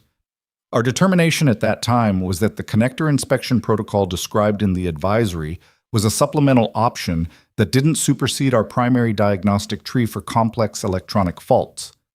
when vehicles present with multi-system cascading codes. Our protocol? Mr. Hargrove. It was Victoria. Not loud. She had the kind of voice that didn't need volume to interrupt a room. I've read your protocol. I've also read the advisory. The advisory specifically states that cascading multi-system codes on 2021 and 2022 Vantage models should trigger a secondary junction inspection before module-level diagnostics. That's not a suggestion. That's the language. Should trigger. Hargrove looked at her. In our professional judgment, your professional judgment produced a $194,000 estimate for a $51 parts bill. She said it without heat, just the numbers, out loud, in a room that went very quiet. Across 8 vehicles, 8 identical failures, addressed identically wrongly, by a department that had been informed in writing of the correct solution over a year before any of those vehicles arrived. Bauer started to say something. Cho cut him off, gently and completely. Ms. Sterling is presenting a position, not a question. There will be time for your response. Victoria looked at Hargrove and said the thing that Nathan had been thinking since the moment he rolled out from under that first Vantage and sat on the concrete floor knowing what he knew. She said it quietly, without drama, with the weight of someone who had built a company on the ability to read a room and was reading this one clearly. This wasn't a mistake, she said. A mistake is missing something. You didn't miss this. It was in your system for 14 months. You made a choice about what to do with it. Hargrove's composure held, but it held the way a structure holds under a load it was engineered to resist. You could see, if you were watching for it, the places where the effort was happening. Our diagnostic recommendations, he said carefully, are made in good faith based on the presenting condition of each vehicle. Nathan had been quiet this whole time. He'd been specifically asked by Cho to let the legal presentation lead and to speak only when invited. He'd agreed without reservation. He was comfortable being quiet in rooms like this. He'd spent years being quiet in rooms and being told afterward that it hadn't helped him. But Cho looked at him now. A brief, deliberate look. A door being opened. Mr. Cross, she said, you performed the diagnostic and repair on all 8 of Miss Sterling's vehicles. Could you describe, for everyone's clarity, what the secondary junction inspection involves and how long it takes? Nathan set his hands flat on the table. He looked at Hargrove once. Hargrove met his eyes with a neutral expression that was costing him something. The inspection involves removing a cargo floor access panel and a short piece of interior trim, Nathan said. Standard Phillips and 1/4-inch hex. No specialized tools.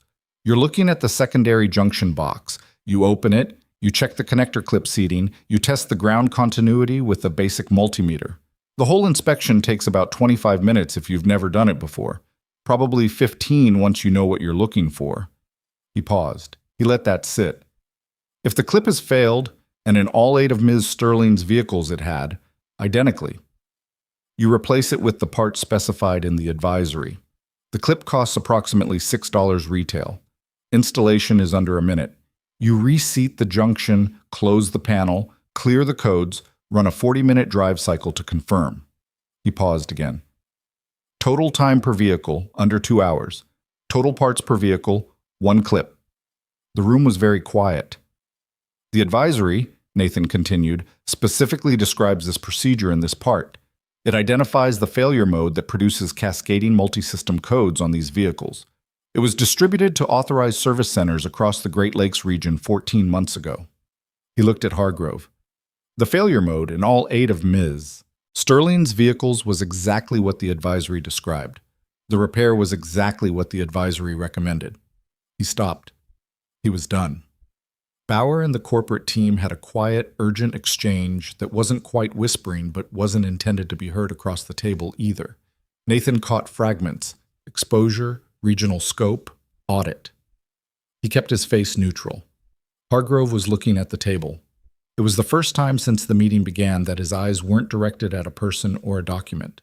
He was looking at the grain of the expensive table, and whatever he was seeing there, it wasn't anything Nathan was meant to understand.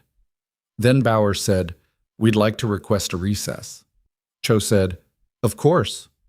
The corporate team and Hargrove filed out through the conference room's secondary door. The lakeside attorneys stayed. One of them, a younger woman, looked at Nathan with an expression that wasn't quite readable, but that he categorized after a moment as something adjacent to tired respect. Victoria looked at Nathan across the table. The attorneys on her side were already quietly comparing notes. "How are you doing?" she said. It was such a normal question in the middle of such an abnormal room that Nathan had to recalibrate slightly to answer it. "I'm okay," he said. "You?" "I'm very angry," she said, matter-of-factly. "I've been very angry for about 10 days, and I've been managing it because being angry in rooms like this doesn't help. But I'm angry." "That's fair," he said. $194,000, she said quietly. "I almost signed it. I was on the phone with my CFO when something made me stop. He told me to sign it. He said the dealership's reputation was solid, that the estimate was probably legitimate, that it wasn't worth the disruption to dispute it." She paused. "He's a good CFO. He was wrong." Nathan nodded. "What made you stop?" he said. She considered the question. "The way Hargrove looked at me when I asked him to walk me through the estimate line by line. He was very smooth about it, very patient. He explained every item in the kind of language that's designed to make you feel like you'd be foolish to question it." She looked at Nathan directly. "I've had people talk to me that way my whole career. Once you learn to recognize it, you can't unrecognize it." The door on the other side of the room opened. Bauer came back in alone. He set his hands on his side of the table and looked at Cho. "Our client would like to propose a path forward," he said. The recess had lasted 11 minutes. In Nathan's experience, limited but pointed, when the other side came back in 11 minutes, they'd had the conversation they were avoiding for 6 days and had finally had it. He folded his hands on the table and listened. What Bauer outlined was the beginning of a concession, wrapped in enough legal language to give everyone in the room something to interpret charitably if they chose. A full internal audit, engagement with the manufacturer's regional compliance office, a commitment to review all Vantage service records dating back 18 months. He did not say we were wrong, but the architecture of what he said only made sense if they were. Cho made 2 notes and said they'd review the proposal with their client and respond within 48 hours. The meeting adjourned. Everyone stood and the room rearranged itself into smaller conversations. Nathan was by the window looking at the city below. Grant Park, Lakeshore Drive, the lake itself gray and vast in the November light, when he felt someone stand beside him. He expected Victoria. It was Hargrove. He was shorter than he'd seemed sitting down, or maybe the conference table had lent him something that standing without it didn't. "You worked at Aldridge Meridian," Hargrove said. Not a question. "I did." "Carmichael's floor." "For 3 years." Hargrove looked at the window. His composure was back in place, but it had been rebuilt, not maintained. There was a difference, and it showed in the same small ways that a repaired weld shows from certain angles. "Carmichael retired," he said. "Last year." Nathan said nothing. "I'm not asking you for anything," Hargrove said. "I'm not going to pretend this conversation is something it isn't." He paused. "I've been doing this job for 11 years. I want you to understand that the majority of what we do is legitimate." "I'm sure it is," Nathan said carefully. "But you're going to take apart the whole thing because of 8 vehicles that should have cost $50 each," Nathan said, "and because of however many other vehicles before them." He turned to look at Hargrove directly. "I'm not trying to take apart anything. I just fixed the cars." Hargrove held his gaze for a moment, then looked back at the window. "The advisory was a judgment call," he said quietly. "No," Nathan said. "The advisory was clear. The judgment call was what to do with it." Hargrove said nothing. "Mr. Hargrove," Nathan kept his voice level. "I had a service director once who made the same kind of judgment call. Cost me my job for asking about it. I've thought about whether I should have pushed harder, whether I should have gone to more people, whether there was a version of that situation where the outcome was different." He paused. "I still don't know if there was, but I know this. The people who paid $20,000 for a $40 fix, they trusted the name on the building. They trusted it the same way Ms. Sterling trusted it. That trust has a cost when you cash it in wrong." Hargrove stood there another moment, Then he walked back toward the lakeside attorneys without a word. Nathan looked at the lake. The water was the color of pewter in the November light, flat and serious, extending to a horizon that suggested things going on far beyond what was visible from here. He thought about Lily, about the school portrait where she was mid-sentence, about the way she'd said "you're like a doctor" without understanding how close she'd gotten to something that mattered. He thought about Ray Cortez, who had called Nathan back 2 days after their first conversation and said, quietly and with a steadiness that sounded like it had cost him something to build, "I'll give the statement. Write up what you need, and I'll sign it." He thought about Hal Pruitt, the retired engineer who had kept every receipt and mailed an envelope to the wrong address and accidentally blown a hole in something much larger than a billing dispute. He thought about Thomas Weiss leaning against his battered Volvo in the morning cold with an accordion folder full of evidence he'd been sitting on for 3 months, waiting for someone to show up and actually do something. All these people, all these separate experiences of the same wrong thing, accumulated in their own ways, for their own reasons, unconnected until something, a phone call, a referral, a stubborn woman who refused to sign an estimate, pulled them into the same room. That's how it usually worked, Nathan thought. Not one person discovering one thing and burning the whole structure down. Just a collection of individuals who noticed, who kept records, who didn't fully discard what they'd seen, and eventually, inevitably, the weight of it adding up to something that couldn't be waved away. Victoria appeared at his shoulder. She looked at the lake too for a moment. "The audit is going to find more," she said. "I know.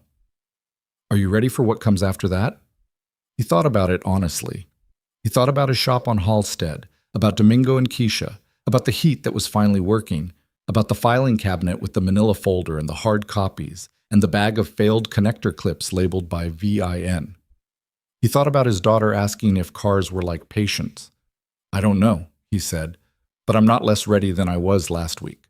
And last week I still did it." Victoria considered this. Then she said, with something that was close to humor, but not quite, "That might be the least reassuring reassurance I've ever received." "Sorry, don't be." She straightened her jacket. It was honest. She turned from the window. "Come on, there's more to do." There was. There always was. They walked back toward the table together, the city spread out behind them, indifferent and enormous and ongoing, the way cities always are regardless of what anyone has just proven inside them.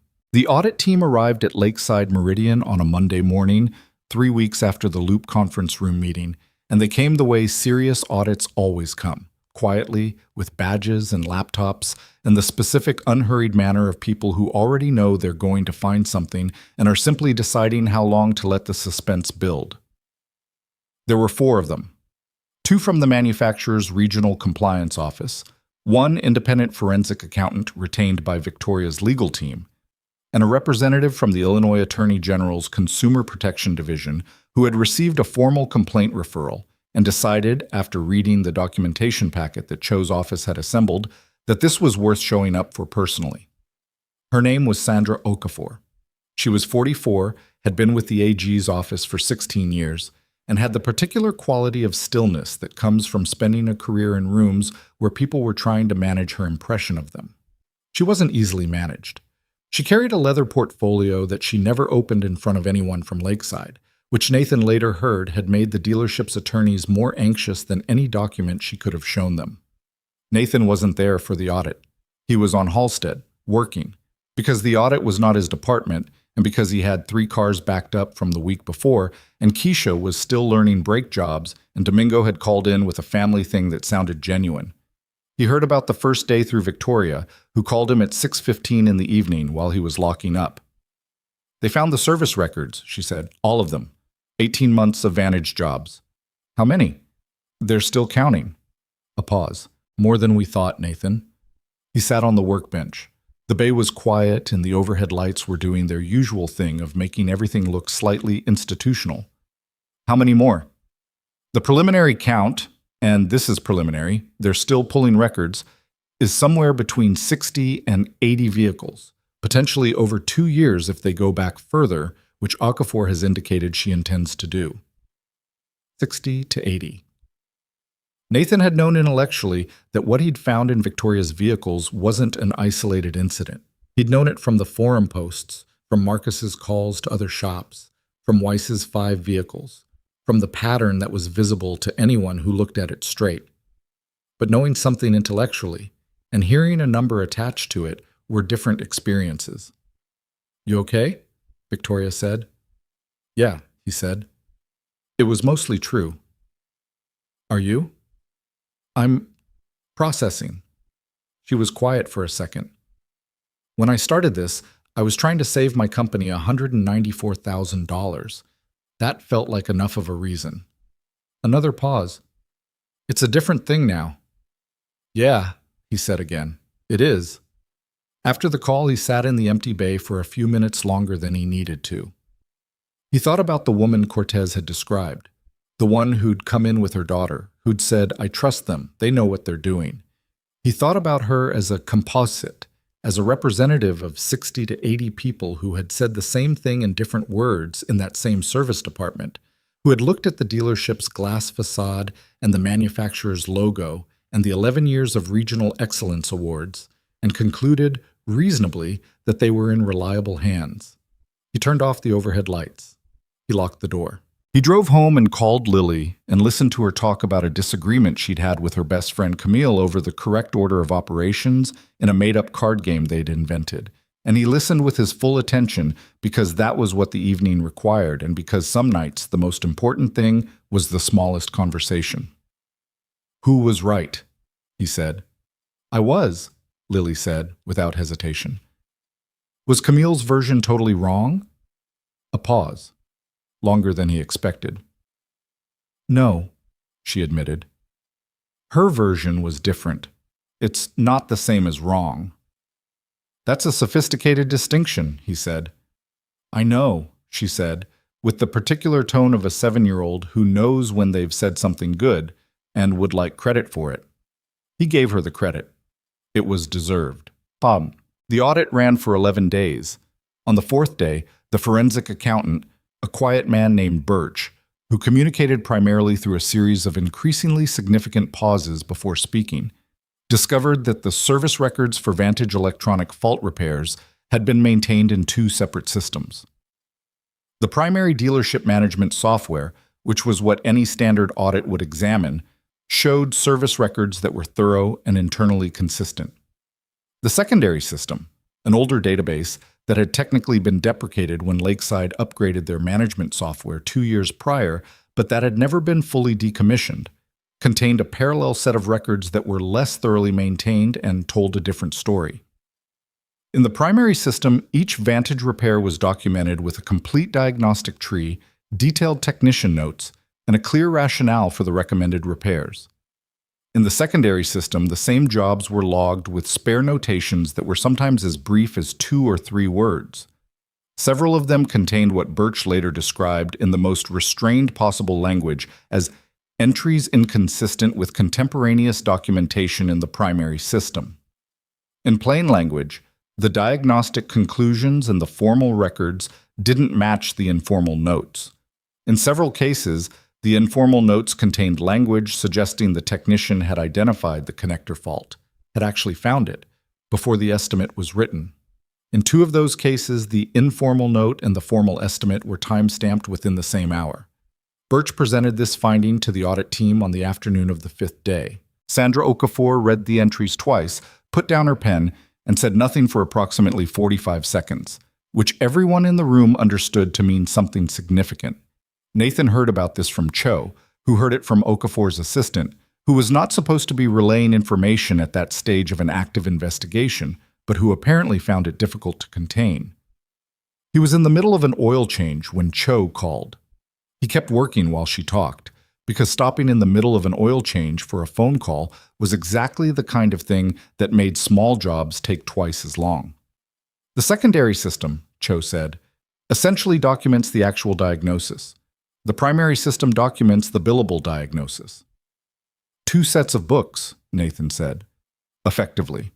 Not financial books, diagnostic books. But the principle is identical. He finished draining the oil and reached for the new filter. That changes things. It changes things significantly, Cho confirmed. At the level of the service director, this stops being a judgment call about applying an advisory.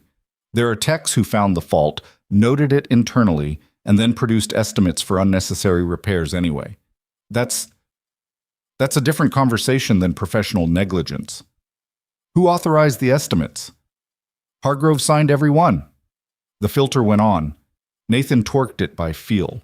He'd done enough of them that his hands knew the right resistance without thinking about it. Is Hargrove still at the dealership? He said. He was placed on administrative leave this morning. The corporate office made that decision apparently without being asked. Nathan lowered the car and moved the drain pan. He thought about Hargrove at the conference room window, looking at the lake with that rebuilt composure, saying, "I've been doing this job for 11 years. He thought about what 11 years of small decisions compounded into, the way small tolerances in a machine accumulate until the whole system fails.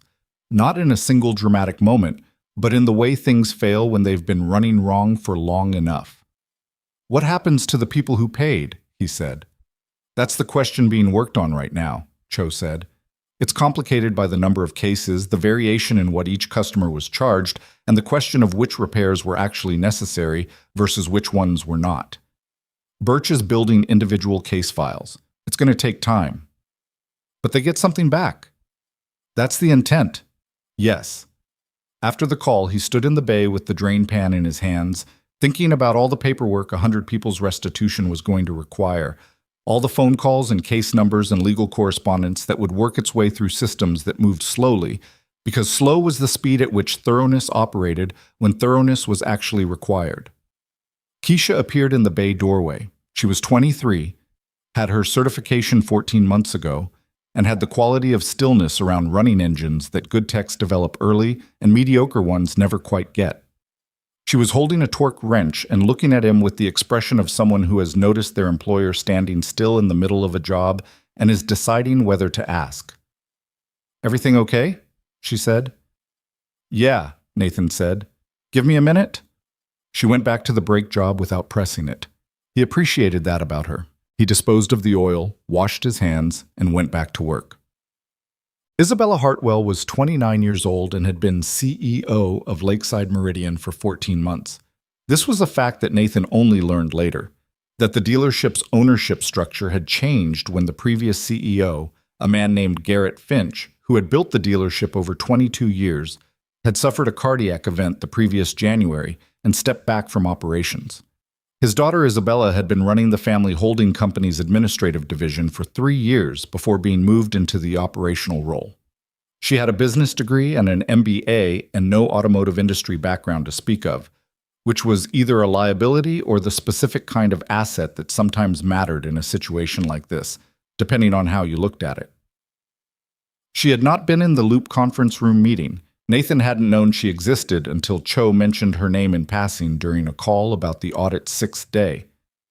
"She's been cooperative," Cho said, with a tone that suggested this was somewhat surprising. "More than cooperative. She requested a private meeting with Okafor on day 2 and gave them access to the secondary database without being asked." "She knew about the secondary system?" Nathan said. "No. That's the thing. She didn't know it existed. She had IT pull every database instance they had running when Okafor explained what they were looking for." Cho paused. "From what I understand, her reaction to what was in it was genuine." "Genuine how?" "Okafor said she went quiet, and then she asked for 30 minutes alone, and then she came back and said, 'Tell me everything you need and when you need it by.'" Nathan thought about that. He thought about what it would mean to be the person at the top of a building and discover that something you were responsible for, that you hadn't known about, hadn't authorized, hadn't seen, had been happening inside it. "She wasn't involved," he said. "Almost certainly not. She's been in the role 14 months. The pattern goes back at least 26. But she's the CEO now, which means she owns it," Nathan said, "legally and otherwise." He'd have felt worse about that if he hadn't also understood, from everything he'd seen over the past several weeks, that the people who actually owned it, who had made each decision, who had read each internal note and signed each estimate, were still very much identified and accounted for. He met Isabella Hartwell in the second week of the audit, unexpectedly. She called him directly. got his number from Cho's office with Cho's permission, and asked if she could come to the shop. Not a formal meeting, not with attorneys. She wanted to see the space where the repairs had been done and talk to the person who'd done them. And she said this in language that was direct enough that Nathan agreed without overthinking it. She came on a Wednesday afternoon in a coat that was not the expensive kind and drove herself in a car that was practical and 2 years old, and Nathan thought later that these were either genuine qualities or very well-performed ones, and he'd never fully decided which. She was not what he'd pictured, though he'd told himself he hadn't pictured anything. She was shorter than he expected, had the focused eyes of someone who had been taking in information at high volume for weeks and processing it on the move, and she shook his hand in the way that people shake hands when they mean it as something more than a gesture. "I wanted to see the part," she said, once they were in the bay. He showed her. He'd kept the Ziploc bag of failed clips on the workbench, labeled by VIN, evidence preserved. He held it up, and she looked at it through the plastic. "That's the whole thing," she said. "That's the failure point." She looked at it for a long moment. "How long have you known about this failure mode?" "Personally?" "Since 2019, he said. "Earlier model. I found it when I was at Aldridge Meridian. Different variant of the same problem." She looked at him. "And they didn't... You told them?" "I told my service director. He wasn't interested in the answer." Something moved through her expression. Not quite guilt, which was the wrong word for something she hadn't done, but something in the neighborhood of it. The recognition that a person can be part of a structure that does harm without touching the harm directly. "I've been going through the records," she said. "All of them. Not just the Vantage jobs. All of it. I brought in an outside firm, separate from the forensic audit, just to understand what I'm actually running." She paused. "There are parts of it that are fine. Normal. The majority of the service department does straightforward work at fair prices." "I believe that," Nathan said. "And then there's this." She didn't gesture at anything specific. The gesture was the whole situation. "Hargrove built something inside what we do. I don't know if my father knew. I think he trusted Hargrove's results and didn't look closely at how they were produced." She stopped. "I don't know if that's a defense or just an explanation." Nathan thought about the distinction. "Depends on what you do next," he said. She looked at him with something that was close to the expression Cortez had used on the phone, the look of someone who had been waiting for a specific kind of response and was checking whether this was it. "I know," she said. "I'm figuring out what next looks like." She paused. "Mr. Cross, I want to ask you something directly, and I want you to answer directly." "Okay. If we do this right, if we fully cooperate with the investigation, fund full restitution for every affected customer, implement independent oversight of service practices, is there a version of this that the dealership survives?" He was quiet for a moment. It was not a question he'd expected, and it deserved a real answer rather than a fast one. "That's not really my call," he said. "I'm a mechanic. I fix the cars." "I know. I'm not asking legally. I'm asking..." She stopped, seemed to recalibrate. "I'm asking if you think it's possible for an institution to be genuinely accountable and still exist on the other side of that." He thought about Carmichael, about Aldridge Meridian, which had continued operating after he'd left, had continued producing regional excellence awards, had presumably continued in its various practices without the complication of someone like Nathan asking uncomfortable questions from the service floor. He thought about whether that was a model for institutional resilience or just evidence that most structures are more durable than the harms they commit. "I think it depends on whether the accountability is real," he said. "Not the announcement of it, the actual thing." He looked at the Ziploc bag of clips still in her hands. "Real things have weight. You can usually tell the difference." She looked at the bag for another moment. Then she held it back out to him. "Keep it," he said. "You should know what it looks like." She looked at him.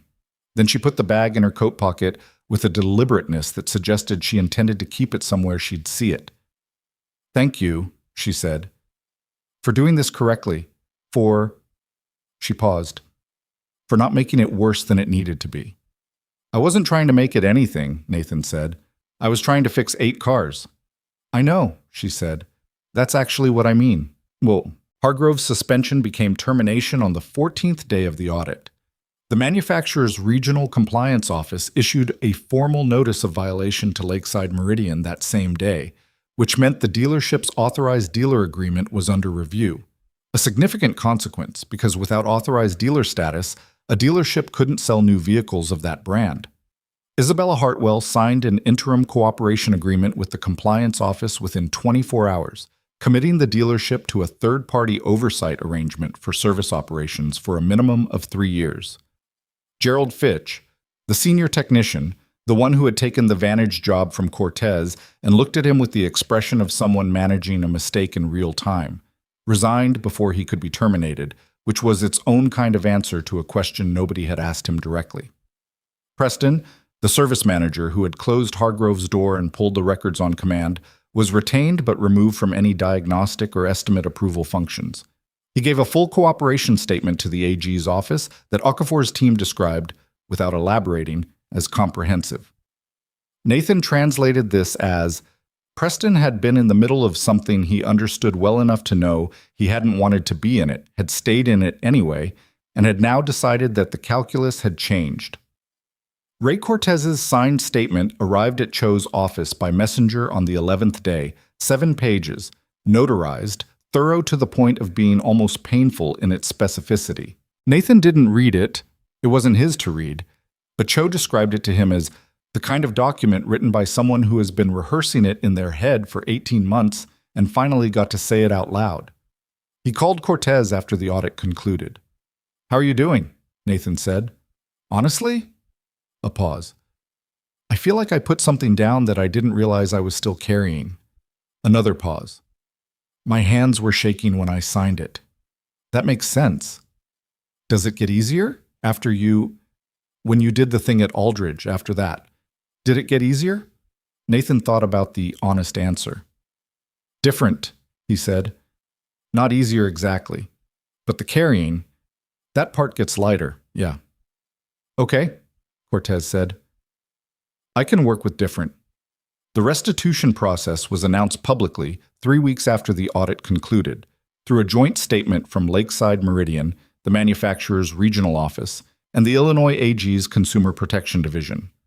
The statement was careful and specific in a way that suggested every word had been reviewed by at least 6 attorneys, and it confirmed that affected customers would be contacted individually and offered full refunds of the documented overcharges, plus a remediation payment for costs associated with the improper diagnosis. The total restitution figure was not made public. Nathan heard an estimate from Marcus, who heard it from a contact in the compliance office, who shouldn't have been saying numbers but apparently couldn't help himself. The number Marcus reported was enough that Nathan had to put the phone down for a moment and look at the ceiling. He picked the phone back up. "That's a lot of money." "Across how many customers?" Marcus said. "Yeah, and those are just the Vantage cases." "The Vantage cases they've confirmed so far," Marcus said carefully. "Birch is still building files." Nathan looked at the wall of his back office. The heating bill was gone. He'd finally opened and paid it. The invoice spike above his desk had a satisfying amount of completed work impaled on it.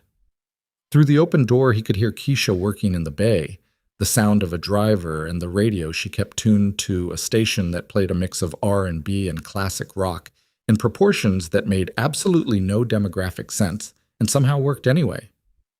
"Marcus," he said. "Yeah. When you referred me to Victoria, did you know how big this was going to get?" A pause. Long enough to be meaningful. "I knew it was bigger than 8 cars, Marcus said. "I'd heard things. Nothing specific.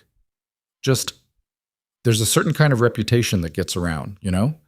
You can't always point at exactly what it is, but people in the fleet business, people who deal with service departments regularly, there's a kind of," he searched for the word, "atmosphere around certain operations. And Lakeside had an atmosphere."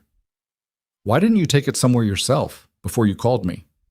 "Because I didn't have anything concrete. I had an atmosphere and an instinct." A pause. "And because I knew that whatever was there, you'd find it the right way. Some people find things and then figure out how to use them for maximum effect. You find things and then figure out how to document them correctly." He paused.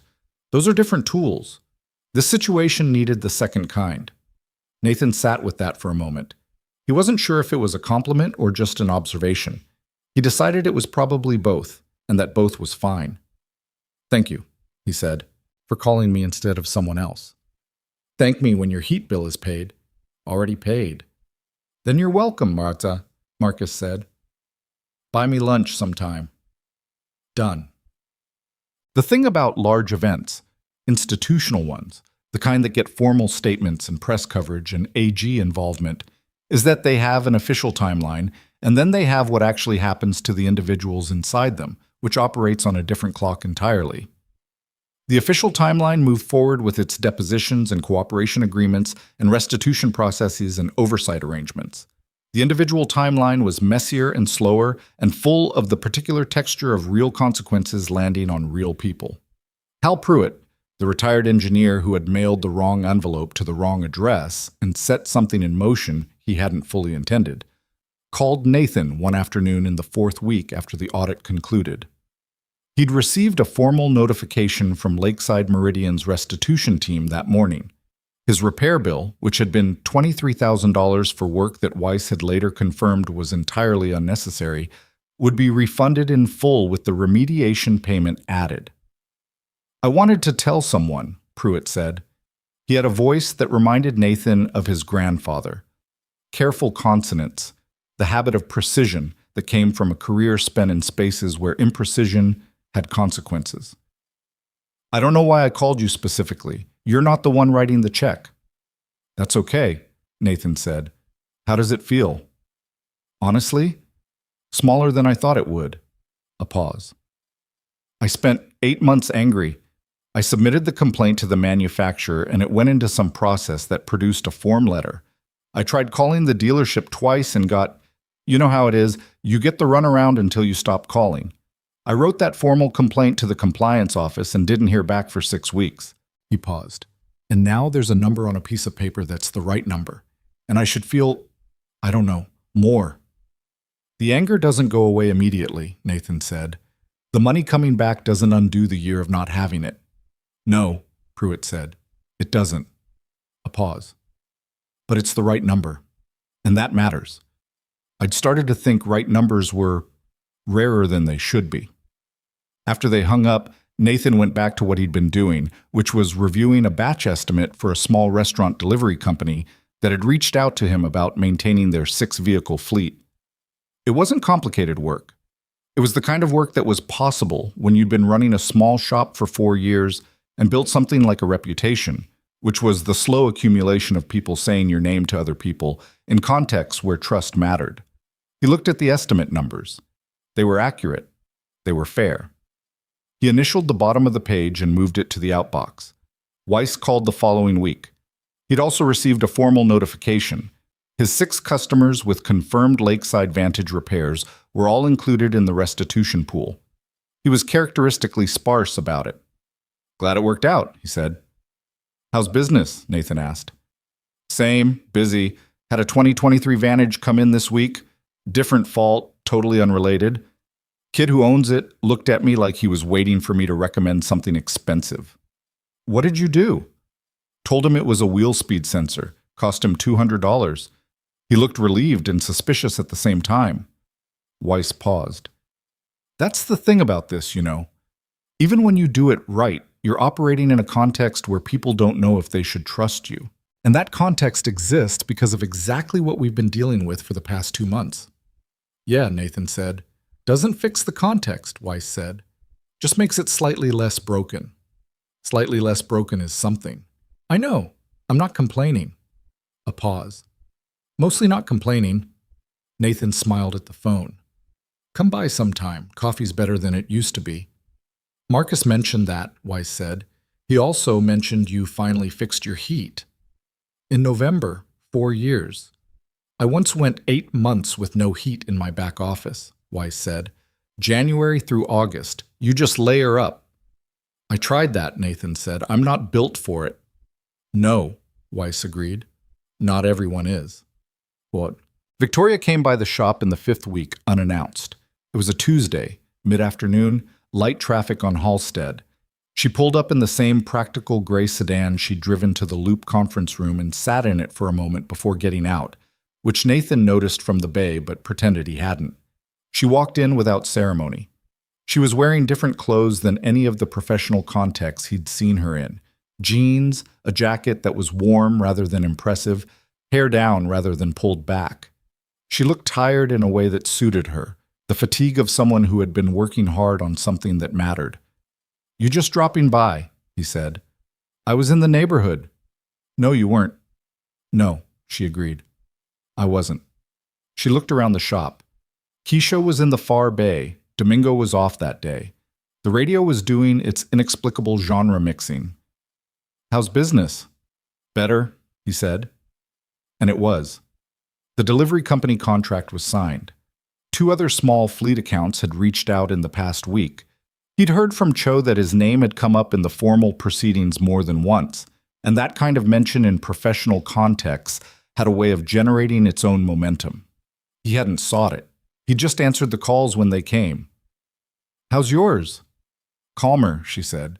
"My CFO has stopped second-guessing me, which either means he's learned something or he's afraid to." She looked at the workbench, at the neatly organized tools, the invoice spike. "I've been thinking about what comes after this. Professionally. For the company." She paused. "I want to build something different in how we manage our fleet. Not just the maintenance, the relationships. Who we use, how we verify, how we hold people accountable." She looked at him. "I want to do it with someone I already know isn't going to tell me what I want to hear." Nathan leaned against the workbench. He looked at her for a moment. "You're offering me the fleet contract. I'm asking if you want it. How big is the fleet?" "Currently 31 vehicles. It'll grow." She paused. "And I want the terms to be honest. What it actually costs, what you actually need to do it right. Not what fits a budget line." He thought about the 2 technicians he had, about the second bay that was fully occupied but could handle more if there was reliable volume to justify it, about Keisha, who was good and getting better and deserved a shop that was growing rather than just surviving. He thought about the heating bill and about the lease renewal coming up in 6 months and about Lily's school having a fundraising thing that he'd been meaning to write a check for and had kept deferring because the month hadn't ended with room in it. "I need to look at what that volume would actually require," he said. "Equipment, staffing. I'm not going to tell you yes and then deliver something I can't sustain." "I know," she said. "That's why I'm asking you. Give me a week to build out the numbers." "Done." She looked around the shop one more time. "It's a good space," she said, which surprised him slightly. "You've built something real here." "It's functional," he said. "Real and functional aren't mutually exclusive," she said. Then, "I should go. I have a call at 4. She moved toward the door and stopped. "Nathan?" "Yeah." She didn't turn all the way around. "I know what this cost you. Not just the time, the putting yourself in the middle of it. I know that's not a comfortable place for you." He thought about how to answer that. He thought about Carmichael and the termination letter and 4 years of building something on a corner of Halstead while the thing he'd been fired for turned out to be exactly what he'd said it was. "It's not as uncomfortable as it used to be," he said. She turned enough to look at him. "Good," she said. She left. The gray sedan pulled out of the lot and merged onto Halstead with the patience of someone who drives in Chicago enough to know that urgency is theoretical. Keisha came out of the far bay, wiping her hands on a shop rag. She looked at the lot. She looked at Nathan. "Who was that?" she said. "Client," Nathan said. Keisha looked at him with the expression of someone who has decided not to ask the follow-up question this time. "Brake job's done," she said. "You want me to run the cycle?" "Yeah," he said. "I'll watch the first one." They went back to work. The radio shifted from something with a bass line into something with a guitar, and neither of them commented on it, because it was the shop's particular atmosphere by now, and you stopped noticing the things that were always there. Outside, the afternoon light was doing what November afternoon light did in Chicago, coming in low and golden at the wrong angle, making everything look more significant than it probably was, or maybe exactly as significant as it actually was, depending on how generous you were feeling about the city on any given day. Nathan ran the brake cycle. Numbers came back clean, He noted it, dated it, signed the log. Same as always. Same as it always had to be. The work didn't change because the circumstances did. That was the thing about doing it right. It looked the same from the outside, regardless of what was happening around it. Clean numbers, honest notation. A record that said exactly what it meant.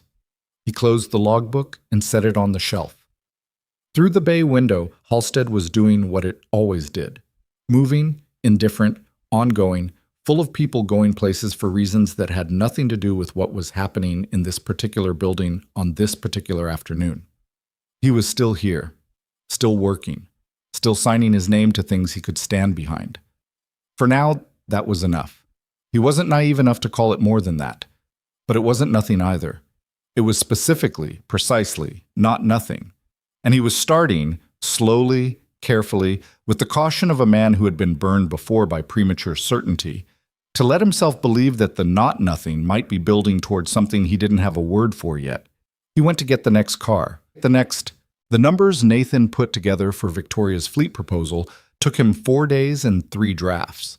The first draft was optimistic in the way that first drafts always are. He'd laid out what he wanted the operation to look like rather than what it could actually sustain.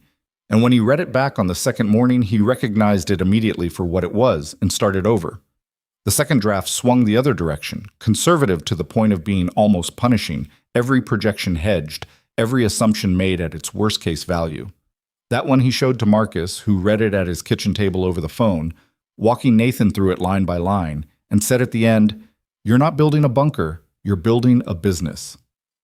The third draft was the honest one. It laid out what the Sterling Capital fleet contract would require in realistic terms: a second full-time technician, a specific diagnostic tool that Nathan had been putting off buying for 2 years because the timing was never right, and a lift reservation protocol that would require restructuring how the bays were scheduled. It projected the revenue against those costs at 3 different volume levels and identified the break-even point with the specificity of someone who had been managing thin margins for long enough to know exactly where the line was. He sent it to Victoria on a Thursday morning without a cover letter, because everything that needed to be said was in the document itself. She called that afternoon. "This is a real proposal," she said. "You asked for one." "Most people would have sent me a number and a handshake," she said. "I'm not most people," Nathan said, and then immediately felt self-conscious about saying it, because it sounded like the kind of thing someone says when they're trying to sound like something. But Victoria just said, "No, you're not," and moved on to the specific line items she wanted to discuss, which was exactly the right response. They worked through it in 40 minutes. She accepted the staffing request without negotiation, pushed back on one equipment cost that she thought was double counted. She was right. It was a spreadsheet error on Nathan's part, and he acknowledged it without making it a thing, and agreed to a 6-month review period that would reset the contract terms based on actual rather than projected volume. "One condition," Nathan said near the end. "What?" "I keep my existing accounts, the delivery company, the small fleet work I've been building. This contract doesn't make me exclusive to Sterling Capital." A pause. Brief. "I wasn't going to ask for exclusivity." "I know, but I wanted to say it anyway." "Why?"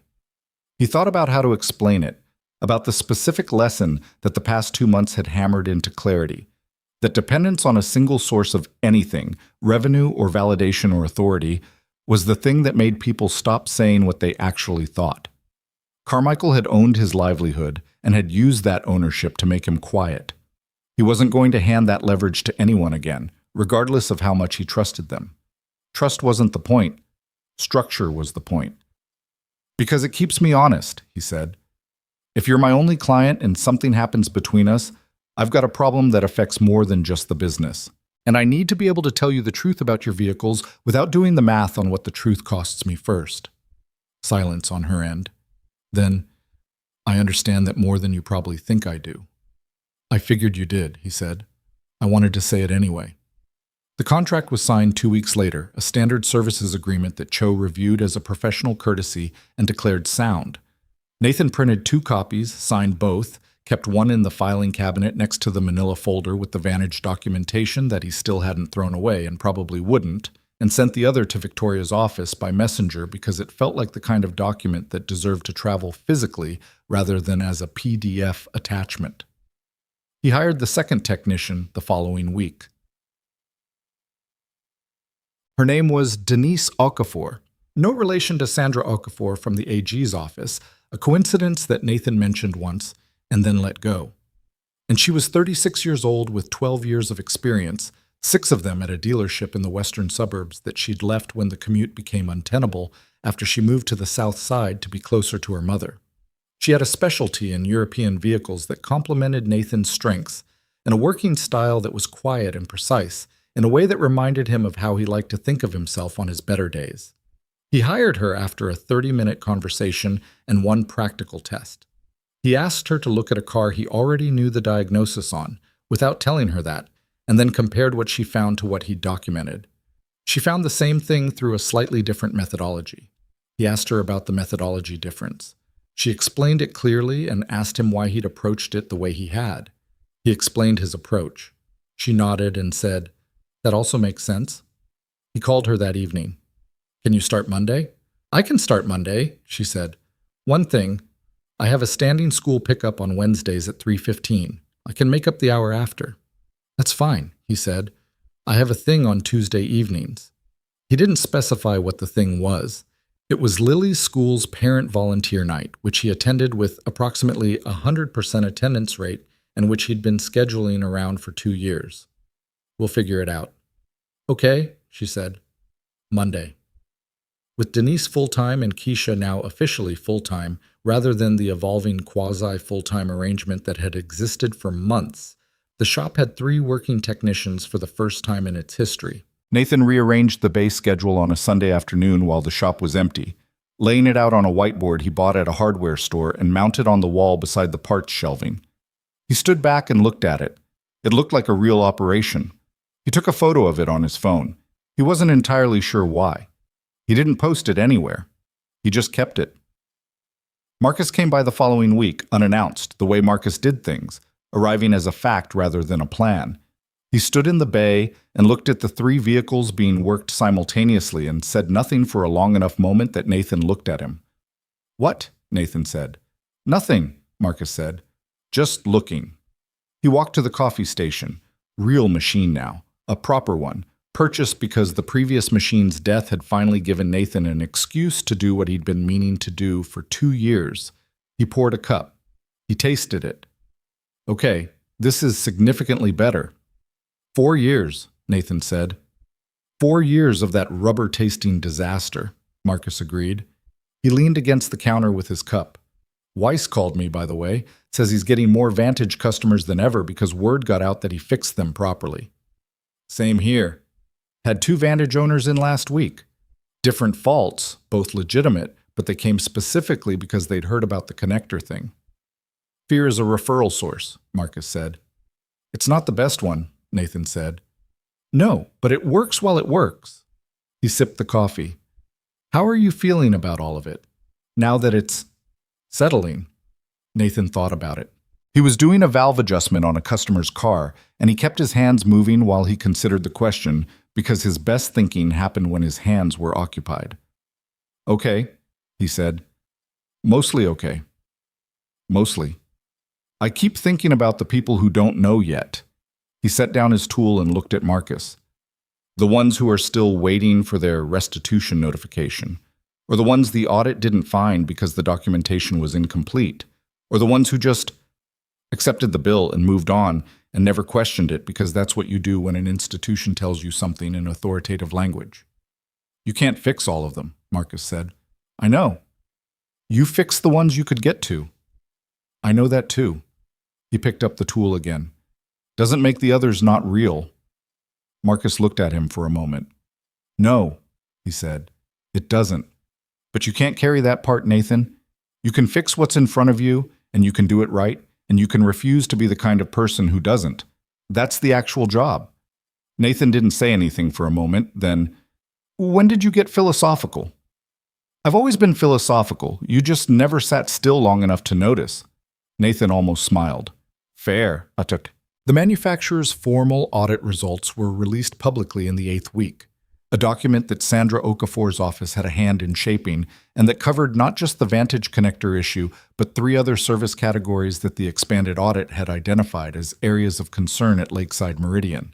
The document was careful with its language in the way that official documents always are, but between the careful language were numbers and timelines that added up, for anyone reading closely, to a clear picture of what a service department looks like when revenue optimization becomes the primary metric over a long enough period. The Chicago Tribune ran a piece on it. It wasn't front page. A development in the service industry of a single dealership wasn't front page material, but it was in the business section, above the fold, with a headline that described the restitution program and the oversight arrangement without being inflammatory. The piece mentioned Nathan by name and described him as an independent mechanic whose diagnostic findings initiated the investigation. It described the repair cost, $51, in the 3rd paragraph, and the original estimate, $194,000, in the 2nd. Putting the original estimate in the 2nd paragraph and the repair cost in the 3rd was an editorial decision that Nathan thought showed good instincts. The juxtaposition did the work without needing the article to explain what it meant. He read it on his phone while eating breakfast, sitting at his kitchen table in the apartment that still had the water stain in the corner, because the water stain was the landlord's problem, and the landlord had moved at geological speed on these things long before Nathan had started dealing with him. He read the piece twice. He put his phone face down on the table and finished his eggs. His mother called at 8:15. She'd seen it. "You didn't tell me," she said. She wasn't angry. She rarely did angry. But there was a quality in her voice that was adjacent to it, the quality of someone who has been kept out of information they felt they should have had. "I didn't want it to be a bigger deal than it was while it was happening," he said. If it hadn't worked out, you would have been fired from your own shop," she said. "I can't fire myself from my own shop." "You know what I mean?" A pause.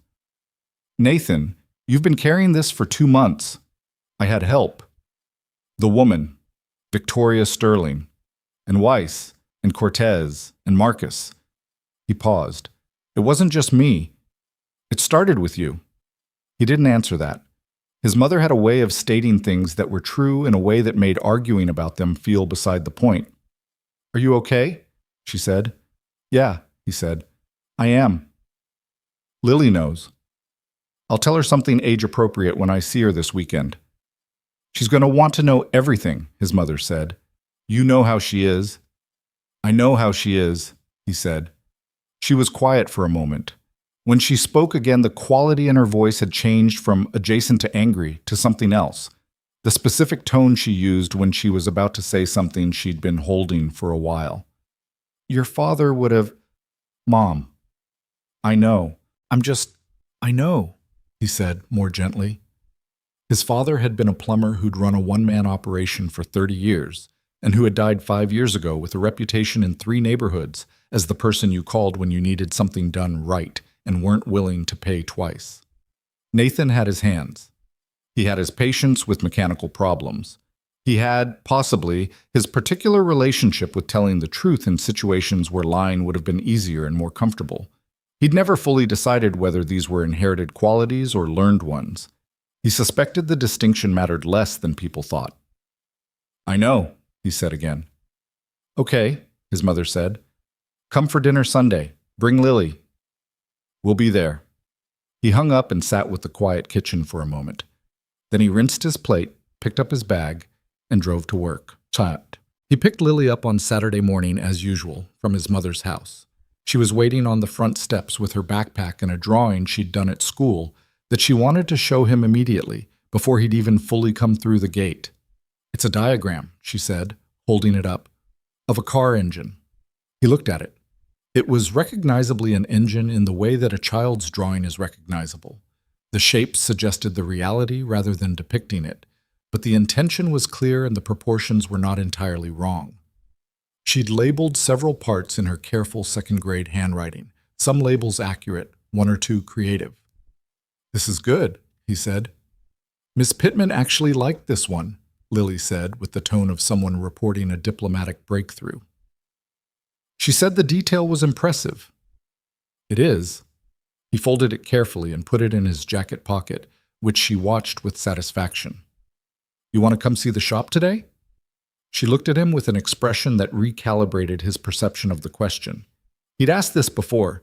She'd visited the shop a handful of times over the years, always on quiet Saturdays, always staying close to him and asking questions about everything.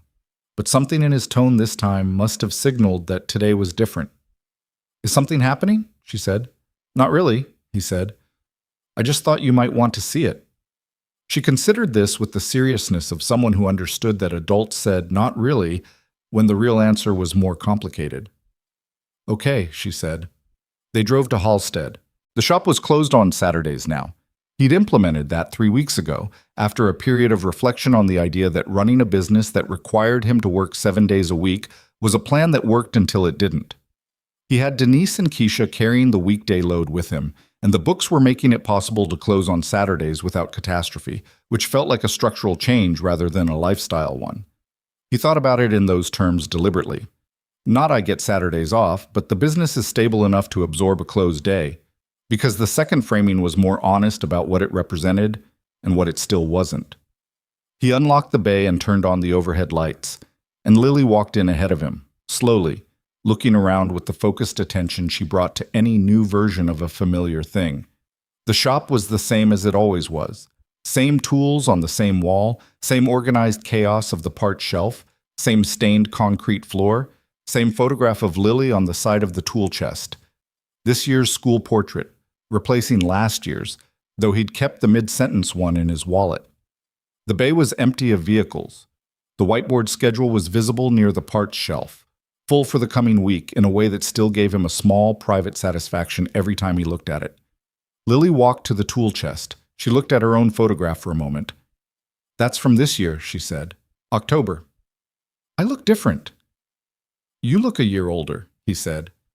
"That's what different usually is." She considered this philosophical point and apparently found it adequate. She turned and looked at the empty bay, the lifts, the organized workspace. "Dad," she said. "Yeah." At school, Emma's dad came in for career day. He's a lawyer. He talked for a whole hour about contracts. She paused. "It was really boring." "Okay," Nathan said carefully. "Can you come for career day?" He looked at her.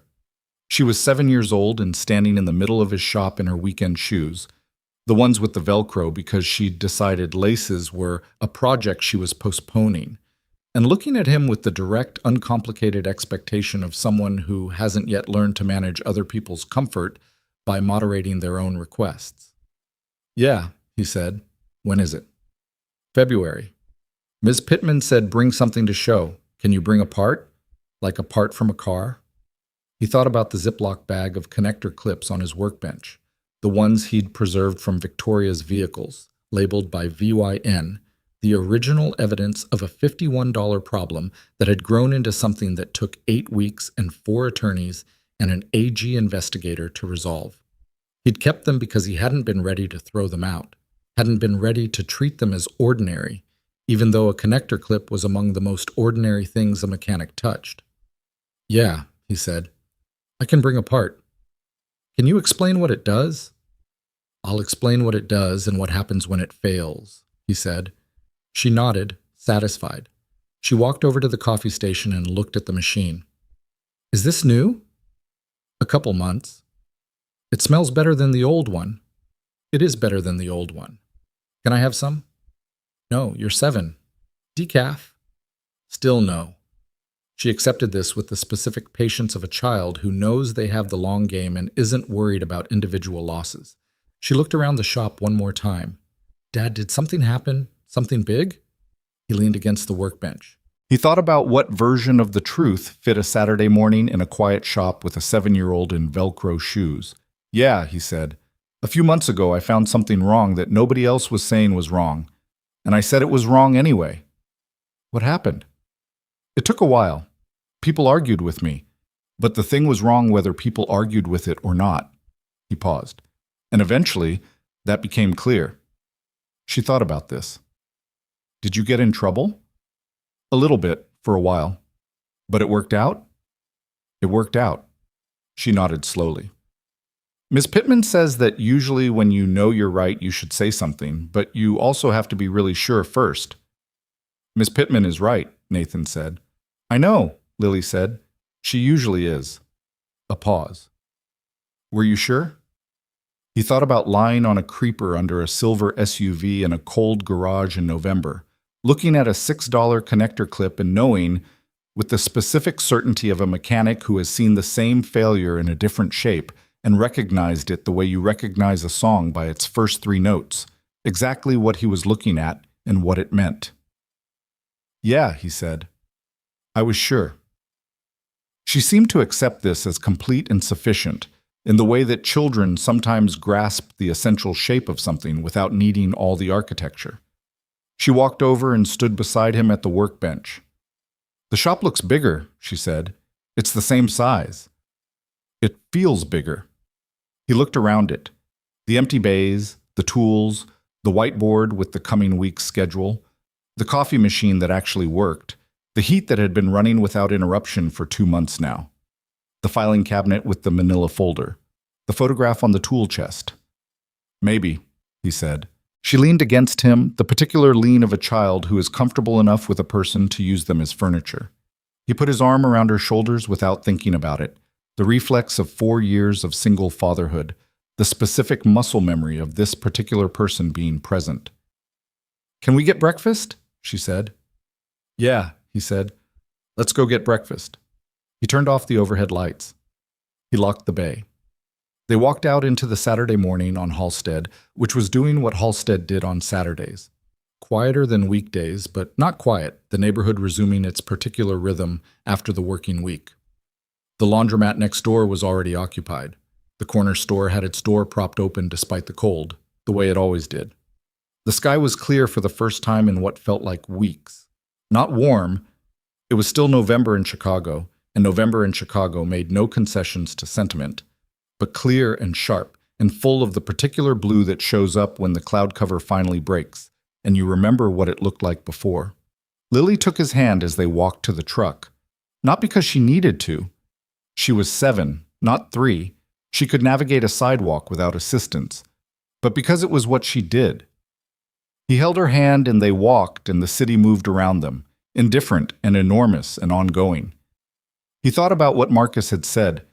You fix what's in front of you, and you do it right, and you refuse to be the kind of person who doesn't.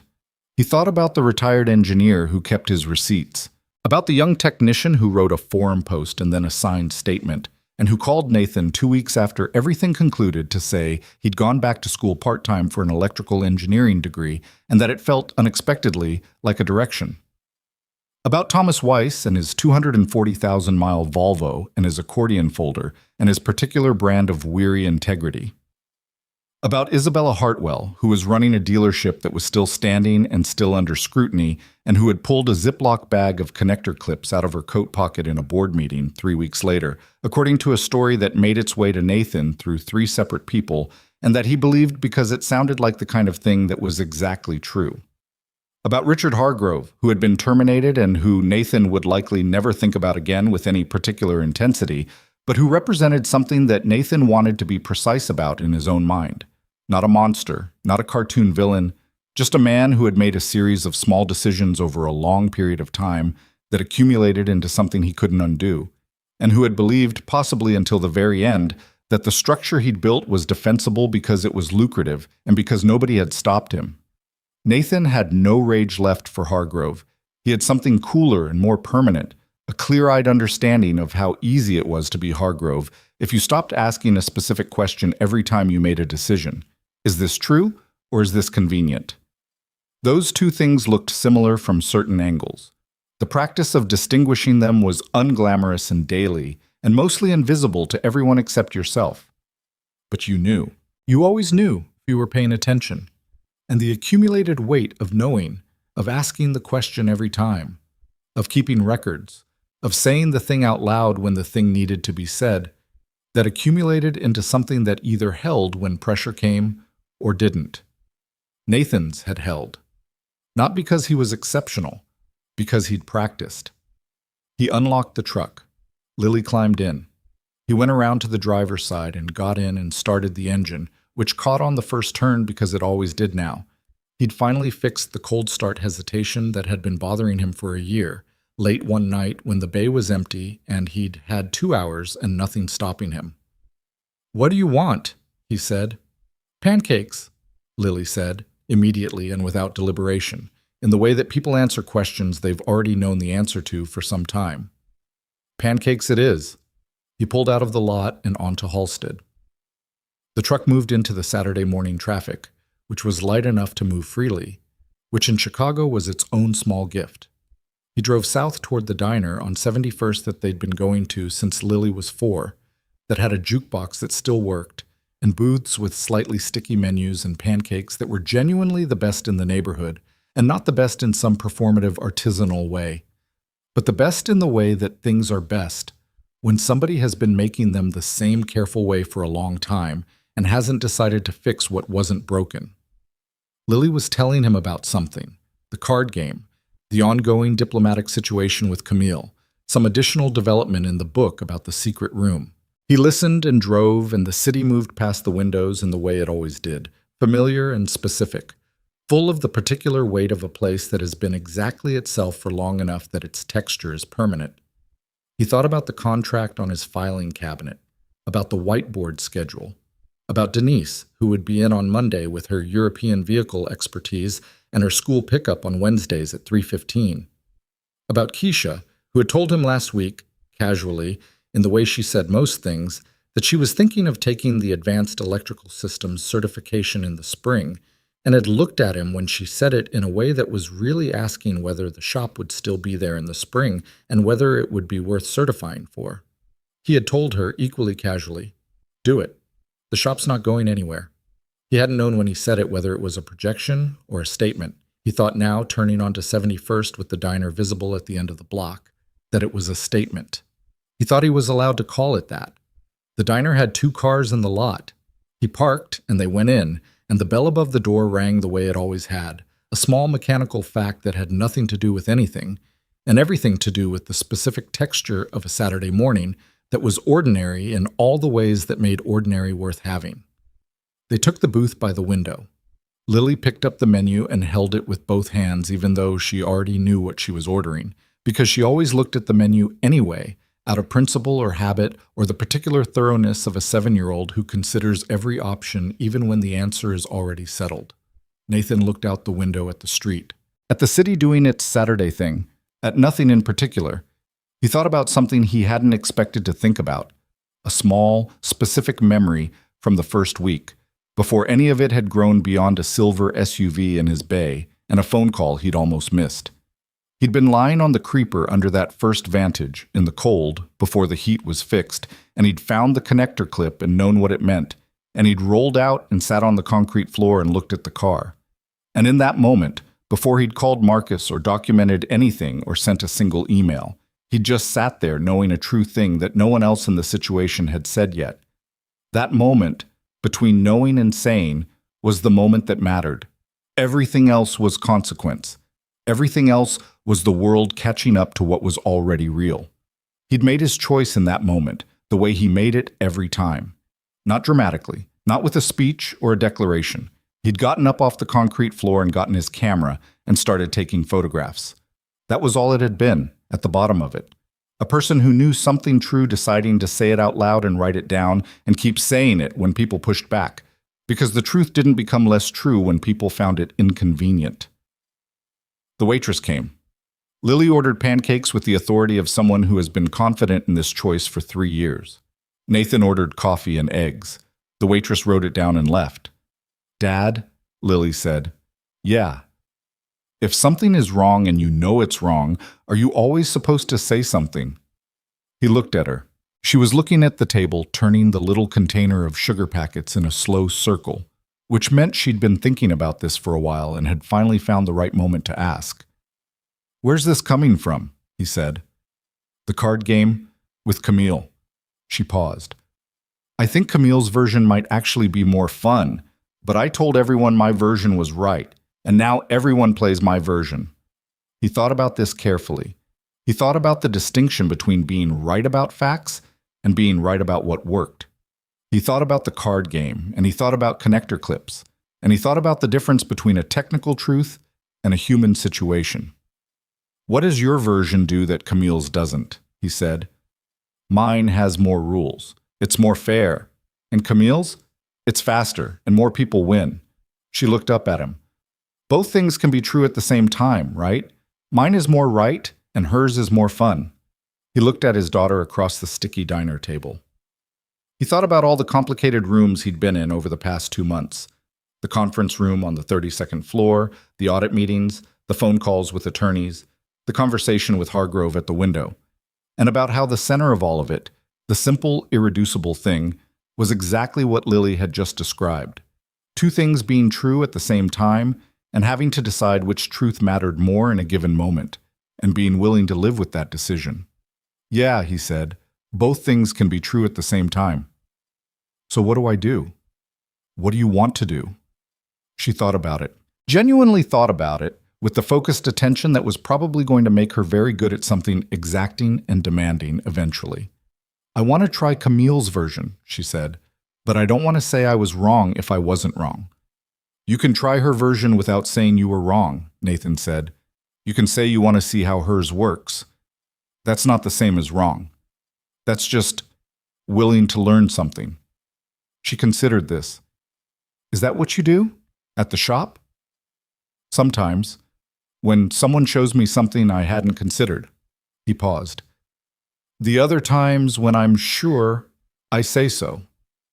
"How do you know which time it is?" He thought about the honest answer, about the creeper and the cold bay and the clip in his hand, about certainty as a feeling, not a posture, the specific bodily knowledge of standing on ground that isn't going to move. "You just know," he said. "Not always. But when you do, you know." She seemed to find this answer insufficient and sufficient at the same time, which was probably the appropriate response. She went back to rotating the sugar container. The pancakes arrived before she'd finished working it out, which was fine. Some things you keep working on across multiple breakfasts. He drank his coffee. It was decent. Not the best, not the worst. The specific competent adequacy of diner coffee at a place that was reliable in the things that mattered. Outside, Halstead was doing its Saturday thing. The city was doing its city thing. Somewhere across town, auditors were building case files and attorneys were reviewing restitution calculations. And Isabella Hartwell was running a dealership under third-party oversight, and Ray Cortez was in a classroom on Tuesday evenings learning about electrical systems that he'd spent 4 years diagnosing without fully understanding the theory underneath them. And somewhere on the north side, an older man named Hal Pruitt, a retired engineer who kept every receipt, who had mailed the wrong envelope to the wrong address and cracked something open by accident, was probably at his kitchen table doing whatever retired engineers did on Saturday mornings, unaware that someone in a South Side diner was thinking about him. Not with sentiment, just with the specific recognition that the world runs on accumulations, of decisions, of receipts, of unsigned estimates and signed statements and $6 parts, and the stubborn refusal to accept that a $194,000 problem couldn't have a $51 answer. Nathan Cross was 32 years old. He had a shop with 3 technicians and a real coffee machine and a whiteboard full of work. He had a contract in his filing cabinet. He had a daughter who drew engine diagrams and was thinking about trying her friend's card game rules, and was going to be, he was increasingly certain, someone who asked good questions and didn't stop asking them until the answers were honest. He wasn't where he'd imagined being when he was 25, and optimistic in the way that 25-year-olds are optimistic before they understand what the optimism is actually for. But he was somewhere real, which turned out to be better than somewhere imagined. He finished his coffee. He ate his eggs. Lily worked through her pancakes with the methodical satisfaction of someone consuming exactly what they wanted, and told him, between bites, about the secret room, which turned out to contain letters. The grandmother's letters, written over decades and never sent, full of things the grandmother had known and waited too long to say. "Why didn't she just say them?" Lily asked. "What does the book say?" "It says she was scared they wouldn't matter." Nathan looked at his daughter across the table. "And did they?" Lily looked at him like the answer was obvious, which it was. They were the most important part of the whole story, she said. He nodded. He left a tip that was more than he strictly needed to leave and less than he wanted to, the honest middle of a Saturday morning in November with a real week ahead. They went back out into the cold. The sky was still clear. The city was still the city, ongoing, enormous, indifferent in the specific way that cities are indifferent, which is not the same as unkind, just too large to notice any particular person until that person makes themselves unignorable by the simple, unglamorous, renewable act of telling the truth. Nathan Cross knew about that. He'd been practicing it for years. He intended to keep practicing it for years more. He held his daughter's hand. They walked to the truck. The city went on around them, which was exactly what it was supposed to do.